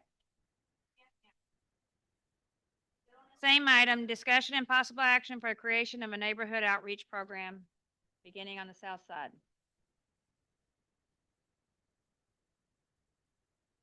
You did very good.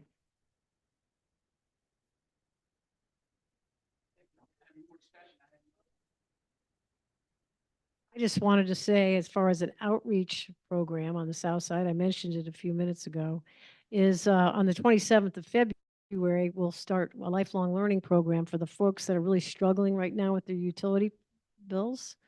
And we're going to run 10 different sessions, and this is outreach. I sat down with Rhonda Baxter. We identified every family, all 240 families from both the south side and the Bluebonnet side. I've got every address, every name of who lives in these places that are really struggling with their utility bills. So when I talk about reaching out, right now we're putting together postcards for these families. If they can come, we can maybe educate them. I mean, even if we get one, we get two. We're going to run a program. One night will be on weatherization. Something that we found out, and I'm just going to share it here, is when you look at the 87 units that are with the Housing Authority, which are on both sides of the tracks, you've got the MLK side, and then you've got the Bluebonnet side. About 5 years ago, there was a weatherization project done on the homes that are on the MLK side where they put in all new windows. And it's really interesting when you look at the addresses that are really struggling right now with the utilities are on the Bluebonnet side because they never had the weatherization or the brand new windows that were put in. So something I talked to Rhonda about was, okay, because that cost about $300,000 to do that. But this is something that she can go back out through HUD, maybe Jill, you and I with the grant, figure out how we can get some funding because those folks are struggling because of the physical structure of those particular housing units. So Robert, you were here earlier. Robert and I met and we decided we're going to put on some seminars for these folks. However many show, great. Rhonda's going to give us her facility to use on Tuesday nights, every other. So if you want to come and you feel like you've got some expertise with budget, finance, weatherization, anything to do with maybe helping these folks, because they're really struggling right now, not able to pay the utility bills. And out of 115 folks, that was $37,000 for 1 month of utility bills that can't get paid. So Jose and I got together. We said we were going to do something about the utility situation. Right now, I believe there's 396 total. And I didn't get this data from the city. This data was given to me by St. Vinny de Paul, who actually meets with these people. So we have the addresses. We know who to target. But there's some folks really struggling. And right now, this city's at 10% poverty. So these are the folks that fall into that category. And, we don't want to have to cut their electric off, but we do want to try to empower them and try to help them and engage them. And so we're thinking of ways that we can do that so that every month they're not having to go to the Ministerial Alliance or they're not having to go to St. Vinny de Paul's to get their money to pay their electricity bill. So if you have solutions and you want to help, we are going to start this lifelong learning program at the Housing Authority starting on the 27th of February. So that'll be a folks that want to help out as far as a task force goes that could use their help. I think that's a great example of the type of initiative that we could put in place for a specific need that's been identified. Similar to what Ms. Noel brought up, and she's the third person that's brought up to me the need for a reduction in fees at the rec center for low income or others to be able to access it. because that's a barrier for them. But what I've been talking about is a broader program that creates outreach to a neighborhood. And it wouldn't be just the south side. I just thought south side was the obvious place to start. But with that in mind, Mayor, if you would entertain my motion. I'm listening. I move to create a neighborhood outreach program for the purpose of larger groups of citizens to be able to communicate with us on their needs for service, repairs, safety, infrastructure, etc. This program will include joint citizen council task forces to design plans and processes to hear from the citizens of the neighborhood or group about their needs that the city may be able to address. The first neighborhood would be used as a template with that of residents on the south side of the railroad tracks dividing Smithville. The initial task force will consist of 2 council members and 5 citizens as chosen by the 2 council members from a list of volunteers. The task force will meet initially before the March council meeting and report to the full council with plans and next steps. I will certainly volunteer my services to lead this task force and look forward to one of my colleagues volunteering to join me. That's a long-winded motion, but I can get a copy of it to Jennifer.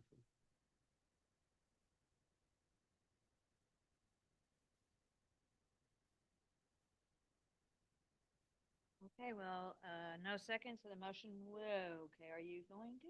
I want to, I No? mean, it's a mouthful. I mean, I think we have had a lot of discussion, a couple questions. A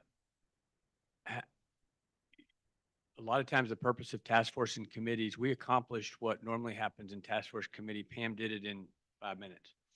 I mean, when you talk about how you get action items and how you identify problems and you just do it, you figure this out. I think that, I know she wants something quicker, but every year when we get 2 or 3 months out of budget season, we start talking about how we prioritize, how we're going to spend money. And we just did a $3 million tax note, and I'm not trying to open that whole discussion up because there's been plenty of it, but there was $3 million there. We have got to do, I think, a much, much better job of transparency for the 2 months or so leading up to the budget process to make sure we vet that. If she would have given this presentation before the budget process, I think we would have at least had more dialogue about it. The outcome may have been the same, and I'm not trying to second guess what was done, but just, the discussion of what are the options that we can use money for and what is the cost benefit? What are we going to get for those dollars and how are we prioritizing that? So that would be something important. I just don't know, how would you propose going about identifying the people and what's the timeline? The first meeting would be March, you said? Yeah, it would be prior to the March council meeting. Originally, when I This is proposed February the 12th. process to create the joint task force programs was to have a pool of volunteers. I've got enough people I've talked to in the last week that would volunteer now who gave feedback much similar to what we just heard here tonight. Matter of fact, some of it was repeated. From there, you go out and design the plan. What's the next step to identify the rest of the needs? We need a venue. We need a venue on the south side to go and communicate to the public, to come in and talk to this group of people and identify your needs. Is there a need to move forward? Can we prioritize that list, or do we go and have a second session? That would be for the task force to decide, but we would report back to council by the I'll March. second your motion. A motion has been made and second. All in favor? Opposed? It is opposed. Next item on the agenda, discussion and possible action regarding the status of creation of code of conduct for the city officials and employees. Councilman Mitch Jameson. That's mine. Number 16 says Councilman Mitch James will lead the discussion. I'm tired. I'm on a losing streak here. Let's see what we can do. This item is intended to hear from and discuss the status of the city manager's work on this project and its timing for submission to council for review, modification, and acceptance. There's been a perception that this work would not be included until June or July, and there is uncertainty about what issues or modifications the city manager might be focused on. So if the city manager would update us, please, there might not be any action to take. And I've seen, Robert, since then, you've shown that you'll have this done by March. The end of March, yes, was the target. It was moved from December 31st, as part of the goals and objectives sessions we've been having. The key here, that again, there was a perception that we had no conflict of interest policies, but in fact we do for both the employees, the council, and boards and commissions. So the objective is for me to update, or my team to update, the boards and commissions part of our policies to address conflict of interests, which were brought up a year ago from Councilmember Etheridge. So that's what's going to happen. So the three conflict of interest policies are behind me. So the good news is we already have a policy, but it's outdated, and that's what my team will be working on to provide by the 31st of March for your consideration. No, I appreciate that, and I appreciate the information that you brought, because there are citizens that aren't aware that this does exist, and this is what we use in the background to go forward with. We've told them that we were going to update and modify, and I'm satisfied with what you've brought forward here and explaining what it is you're going to be looking at when you bring back the modified approach. So I'm good with it. I'm just glad that we got to talk about it. I do not have a motion. And Okay. I just want to say, I think Robert summarized it good. There's a lot of different places. State law has extensive dialogue about conflicts of interest, and TML has really good piece as well, if you've read it. You know, the two things for me are we needed it to be updated. I would love to have that update kind of aggregate the different sources, because there are a lot of them out there. I think there's a couple areas where the state may be silent. One is financial disclosures or financial interest disclosures is one of the things I'd like the city manager to at least think about, at least open it up for discussion when he presents the update. And then the second would be senior staff, a conflicts of interest as it extends to city employees that serve in decision-making positions on boards that routinely do business with the city. That's another one that there's some, that the state is silent on that, and we could certainly at least talk about that. Very good. To your point, this section, chapter 5, addresses your financial code of financial interest conflict. All the things you're asking already exist. I just need to update the verbiage We within. do, but none of the council members have to disclose annually their business interest. That's something that we have the ability. It's in the Bastrop Code of Conduct.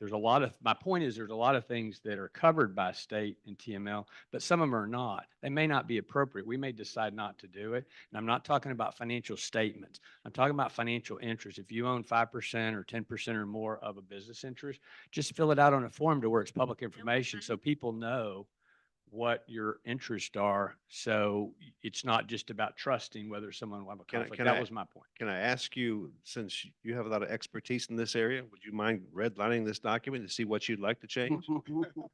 I mean, Well, I I don't see will there's a certainly, problem. I will certainly give you some, I think a couple of citizens have provided some stuff that talks to it pretty good too, but I'm on Wednesday, I'm going to the TML class on conflict of interest and all sorts of other things that they talk about that are about the conflict of interest, how to, from an employee standpoint to city council to navigating all of that. perfect. Well, So I will be Bastrop has a coming- pretty good one. be So coming that's a back good one to with look that. at is Bastrop. You can go online and look at theirs, and it's pretty good. And then Yeah. you're Janice just went through one with workforce, right, Janice? Yeah.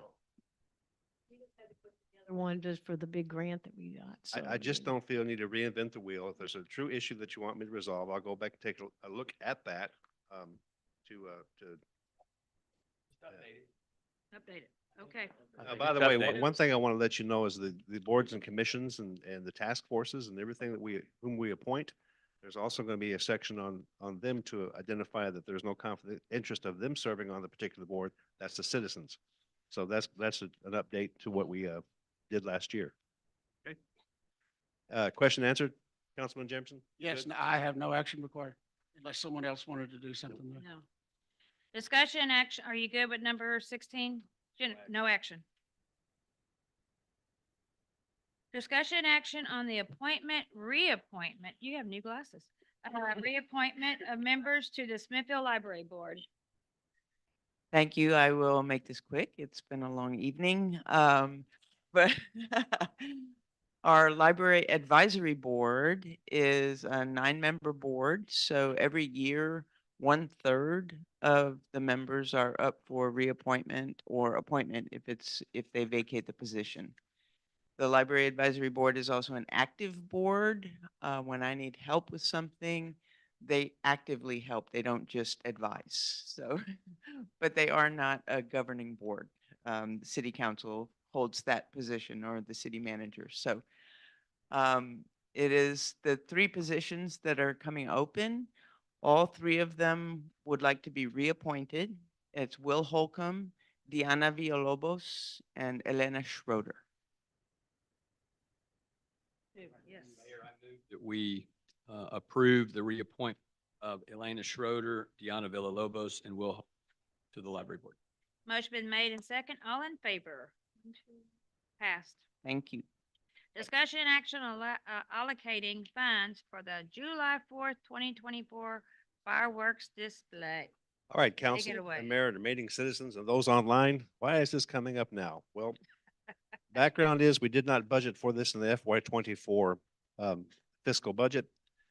We have funded the fireworks show over the past 2 years, and it's been received and well attended in those 2 consecutive years. Our vendor, Big Dog Pyro, loves to work with us, and they're giving us one last opportunity to say yay or nay to a possible firework display on the 4th. Last time we talked about this during the budget process, it was to maybe investigate a lighted drone show in lieu of a fireworks display. And so I've done that, but know this, fireworks and drone shows are expensive. So what I'm asking you today is to consider the following the discussion. Oh, you haven't got it up yet.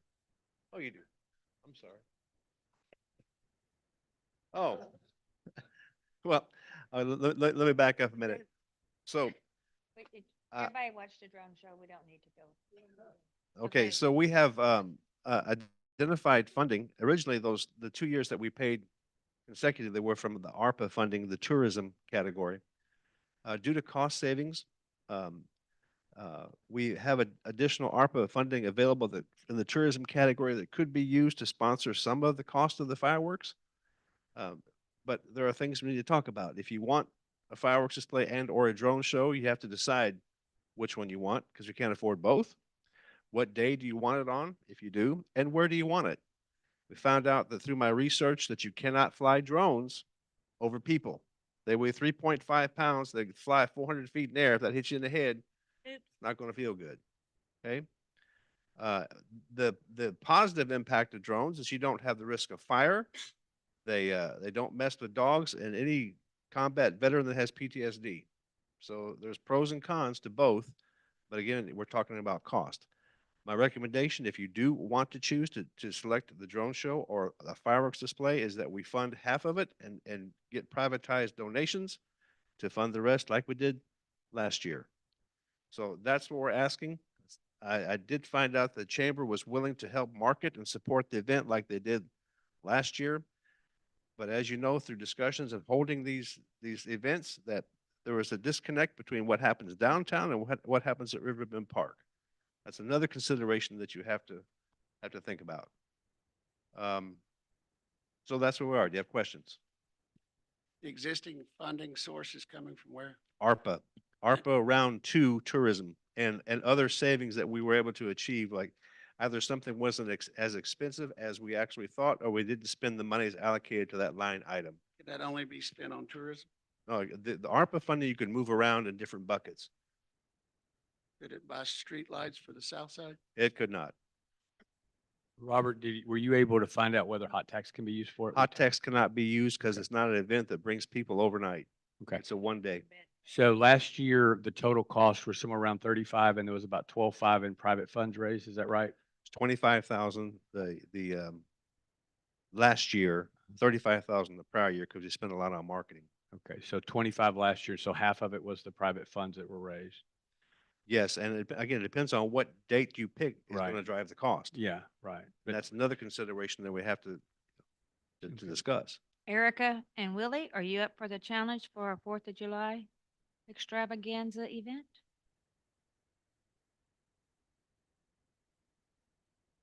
Okay, that's part of the fun part because that was one of our disconnects last year.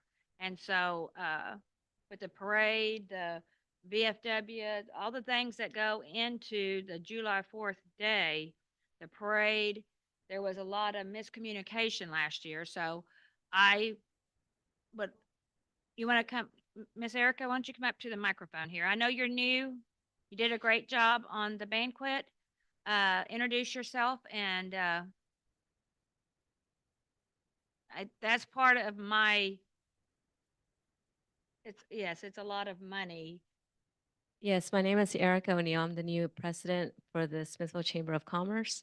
And so one of my goals this year is to bring the community together and work with the city and communicating effectively so that whatever event that you guys are working on, we're able to help you and help each other out. I think it's a combined effort in order to create unity within the city. And so whatever events that you all are planning, we're more than happy to help with those as far as marketing goes and letting the community know through different social media handles that we have and anything else that we can do to help.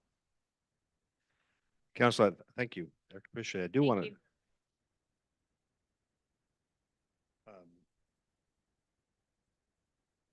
I lost my train of thought. It's a Up lot of on that train. Yeah, okay, so the money, again, I bring it up just because we're going to lose our placeholder. And as I said, funding can come from the ARPA account if you want and choose to do so. Please note that comments? July 4th is on a Thursday. Is that correct? And here's it- something I want you to consider also. June 15th, June 20th, June 30th comes around and the city doesn't do something for 4th of July, I think you're going to take some heat.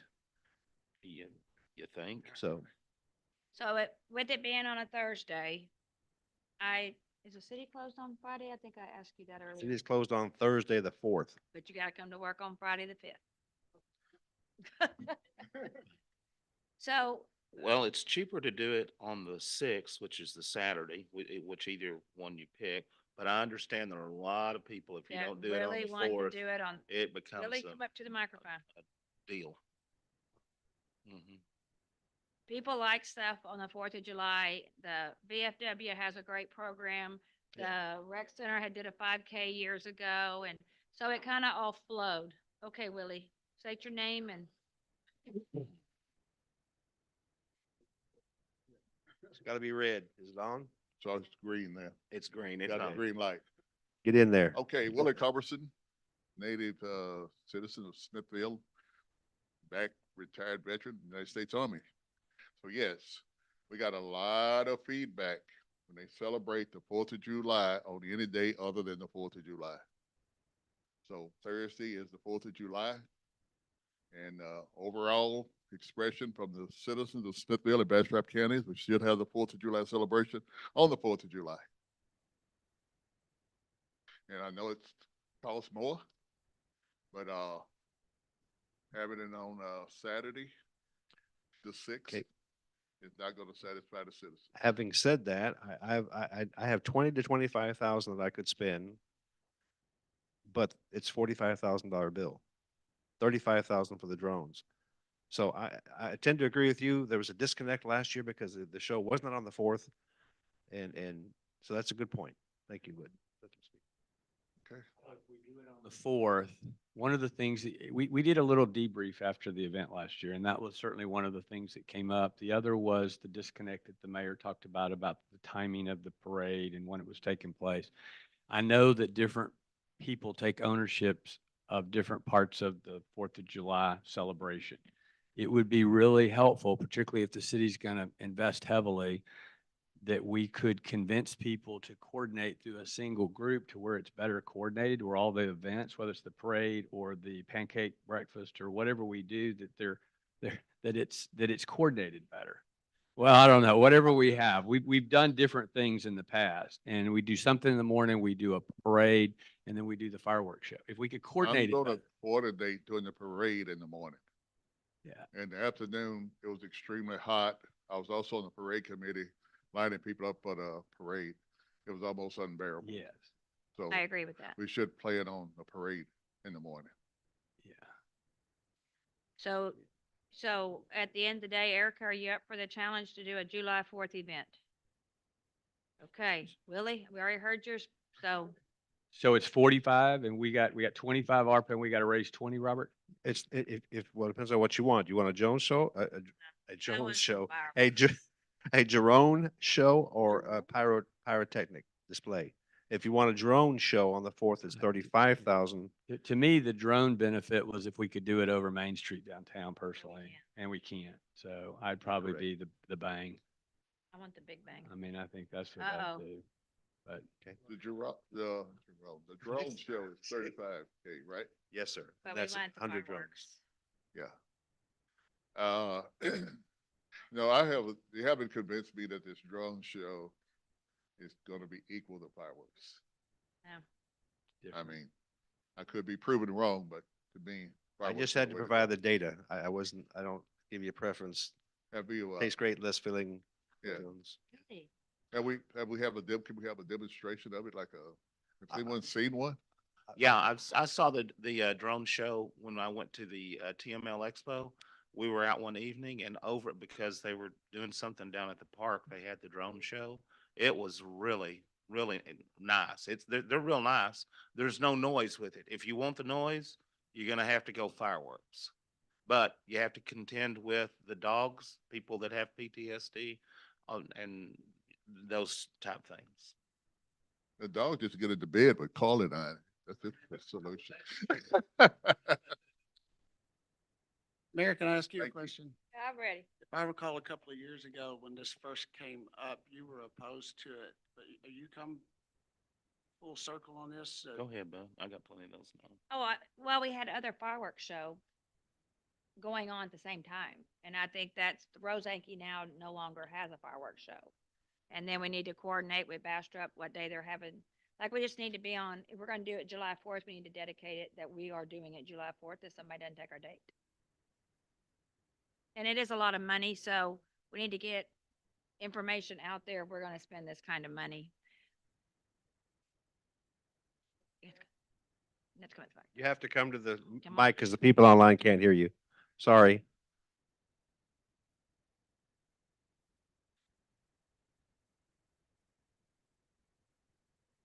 A simple question. Are you guys thinking like the fireworks show still at at the park or Yes, we'd have to downtown? do it at the Yes, park. at the park. Okay. Yes, that's ma'am. it. It has to be at the park also, That's because it. you can't go over. Okay, that's it. Why couldn't you do the drone show right over the railroad tracks where nobody was at? You not be in trouble. We never would get that sidewalk. Okay, so do Yeah, we but vote on it? What are we yeah. gonna do here, council? You got somebody with a hand up there. Okay, I'll make a motion. Is somebody wanting to speak? Oh, You have to sign up again, you know. Probably so. I think you're enjoying talking on the microphone. There you go. Robert Patillo again, 606 Short Street.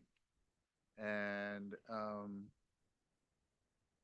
one of the things that might be interesting to consider, not necessarily for this year, but perhaps maybe for next year, is to do a drone show over the river, up and down the river. And that way you don't have worries about people being under it. And everybody along the river, up and down the river, will be able to see it, whether it's at the park or back up towards town. And that's just my thought. That's an interesting idea, but really the only place where we could even contend to do that would be to have the VFW hall let us use their facility. And I think they usually do something 4th of July for the, yeah, yeah. So you could do it there. That's the only place you'd have enough open place to do it. Parking issues too. I agree. there would be parking, shuttle. What are those ARPA funds earmarked for now? I mean, how would you use them? Thank you, 'Cause sir. Thank you. Okay, so the savings came from three areas. Off the top of my head would be the cemetery, Mount Pleasant Cemetery. We had some extra funding there. We've moved some of the cost for the wastewater expansion study from the ARPA funds over to the 2018 C of O, realizing this year that they qualified and could be used for that purpose. So that's what's freed up. Cynthia, what was the other item? The parks? Yeah, we had some savings in parks of about 20,000. Dollars could be spent on something else. Definitely could. That's what I'm bringing it to you. I just want to make sure before this opportunity leaves tomorrow when the vendor wants a reply from the council. Or a commitment to the date of the 4th. And she wants some money. I'll just go ahead and I'll just make the motion that we approve the fireworks show for the 4th of July at Riverbend Park. And I'll make that motion. I'll second that emotion. Motion's been made and seconded. All in favor? 1, 2. Opposed? 3. Okay, There we go. there we go. So we'll move forward. Maybe it won't be Pyromania. Need to find a sponsor for the whole thing. I think I just have a hard time after listening to people talk about not having street lights and not having stuff. I have a real problem. I really wanted to do a 4th of July. I really did. I do like I just can't do it. I just can't do it. I'm really sorry. It's okay. I do understand that. I just wanted to make the motion, get it done and over with, and let's move forward with that, you know? Very good. Thank y'all for working together. Discussion and action on approval of the financial report. Come on down, Cynthia. While she's coming, again, I had to bring it up because there's opportunity, because in July, people are going to be pissed. But this is where we are. Thank you. Okay, hey, before I forget, before Cynthia goes, Robert, you were going to also make an announcement about the survey for waste management. Oh, yeah, thank you. I should have done that during the recycling update. I'll be quick. We have a community survey that we're working on that's going to address both. How many times a week do you want your trash picked up, as well as recycling? Okay. That's going to come out latter part of March. Thanks.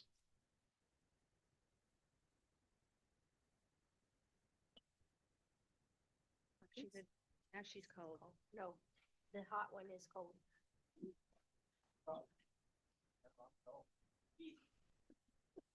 It's cold in here.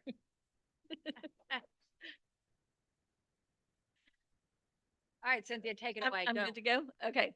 Oh, no, the chamber left. Everybody. Go, Cynthia. All right, y'all have in your packet the January financial report.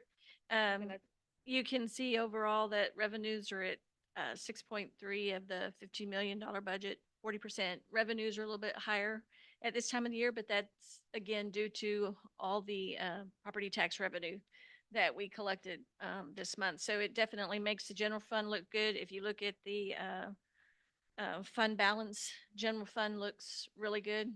Utilities kind of holding where it's at. That's just normal for this time of the year. We've had a lot of debt payments and things that we've done this past month. We'll have several more next month. So a lot of our big payments are getting done. I don't know if y'all have any concerns or questions about the report. It's kind of where we should be at this time of the year, so. Seasonal on the revenue side, right? The electricity. Yeah. Yeah, that's I mean, all it that's, yeah, you're always lower at this time of the year for the electricity, high in property tax in general, low on the utility side, and that'll turn around come the summer months. I do want to know. All right, may I make a motion? Okay. For funds. That's their official grant name is. But before we move off of the finance, I've listened to the street light issue we're speaking of. Edward, what does a street light and a pole cost to put on a block? Hold on. Light him up. Edward Belusic, Public Works Director. Oh, I gotta go up Yeah, to the you counter. Can I go up here? Let me get in the camera. I'm glad you brought that up. Now we'll be. An LED streetlight costs us about $34.82 a light. For light arm, about $8. So you're looking about a total of 40-something dollars to put a streetlight up. What's a pole though? Not Now, all if we have to intersections. put a utility pole up, it runs about almost $280-something for a 30-foot pole. Okay, so Well, I can envision this, if you go down MLK, there's probably 20 intersections that don't have a light. Yeah, And there's so probably about half. where I'm going with this council is that the tax note, we made it flexible enough to make infrastructure improvements. That would qualify. Let's find a way to do that. Oh, not on the agenda. Oh, Well, Okay, never I'm mind, just sorry. saying, we can direct the city Thank you, manager thank you. to do it next time. It's budget, it has to do with budget. So yeah, I would bring that back absolutely next time. Okay, so you got We'll, that? we'll get a Absolutely. quote together. Okay, there we Not a go. problem. Okay. Hey, thank you. And I just want to refresh too, earlier, I know she left, but Hey, I just want to refer one quick thing. All city parks are closed at 11 o'clock at night. Curfew is 11, everywhere, north side, south side, everywhere, 11 o'clock. There are signs at every park that says that too. all Thank parts, okay, thank you. Thank you. Thank you. Thank you. All right. Motion, Yes. approve the financial report as submitted. Motion been made and second. All in favor? 1, 2, approved. The city council will hold an executive session pursuant to the Open Meetings Act, Chapter 551, Government Code, Vernon's Texas Code, annotated in accordance with the authority contained in Section 551.074 to discuss personnel. Did you read the second one too? Do I need to read the second one too? And the city council will hold an executive meeting pursuant to the Open Meetings Act, Chapter 551, Government Code, Vernon's Texas Code, annotated in accordance with the authority contained in Section 551.071, consulting with attorney regarding pending or contemplating litigation. All right, now we're ready. And if anybody wants to run to the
action taken in the executive session and meeting is adjourned. Bang. Yeah. Oh, turn.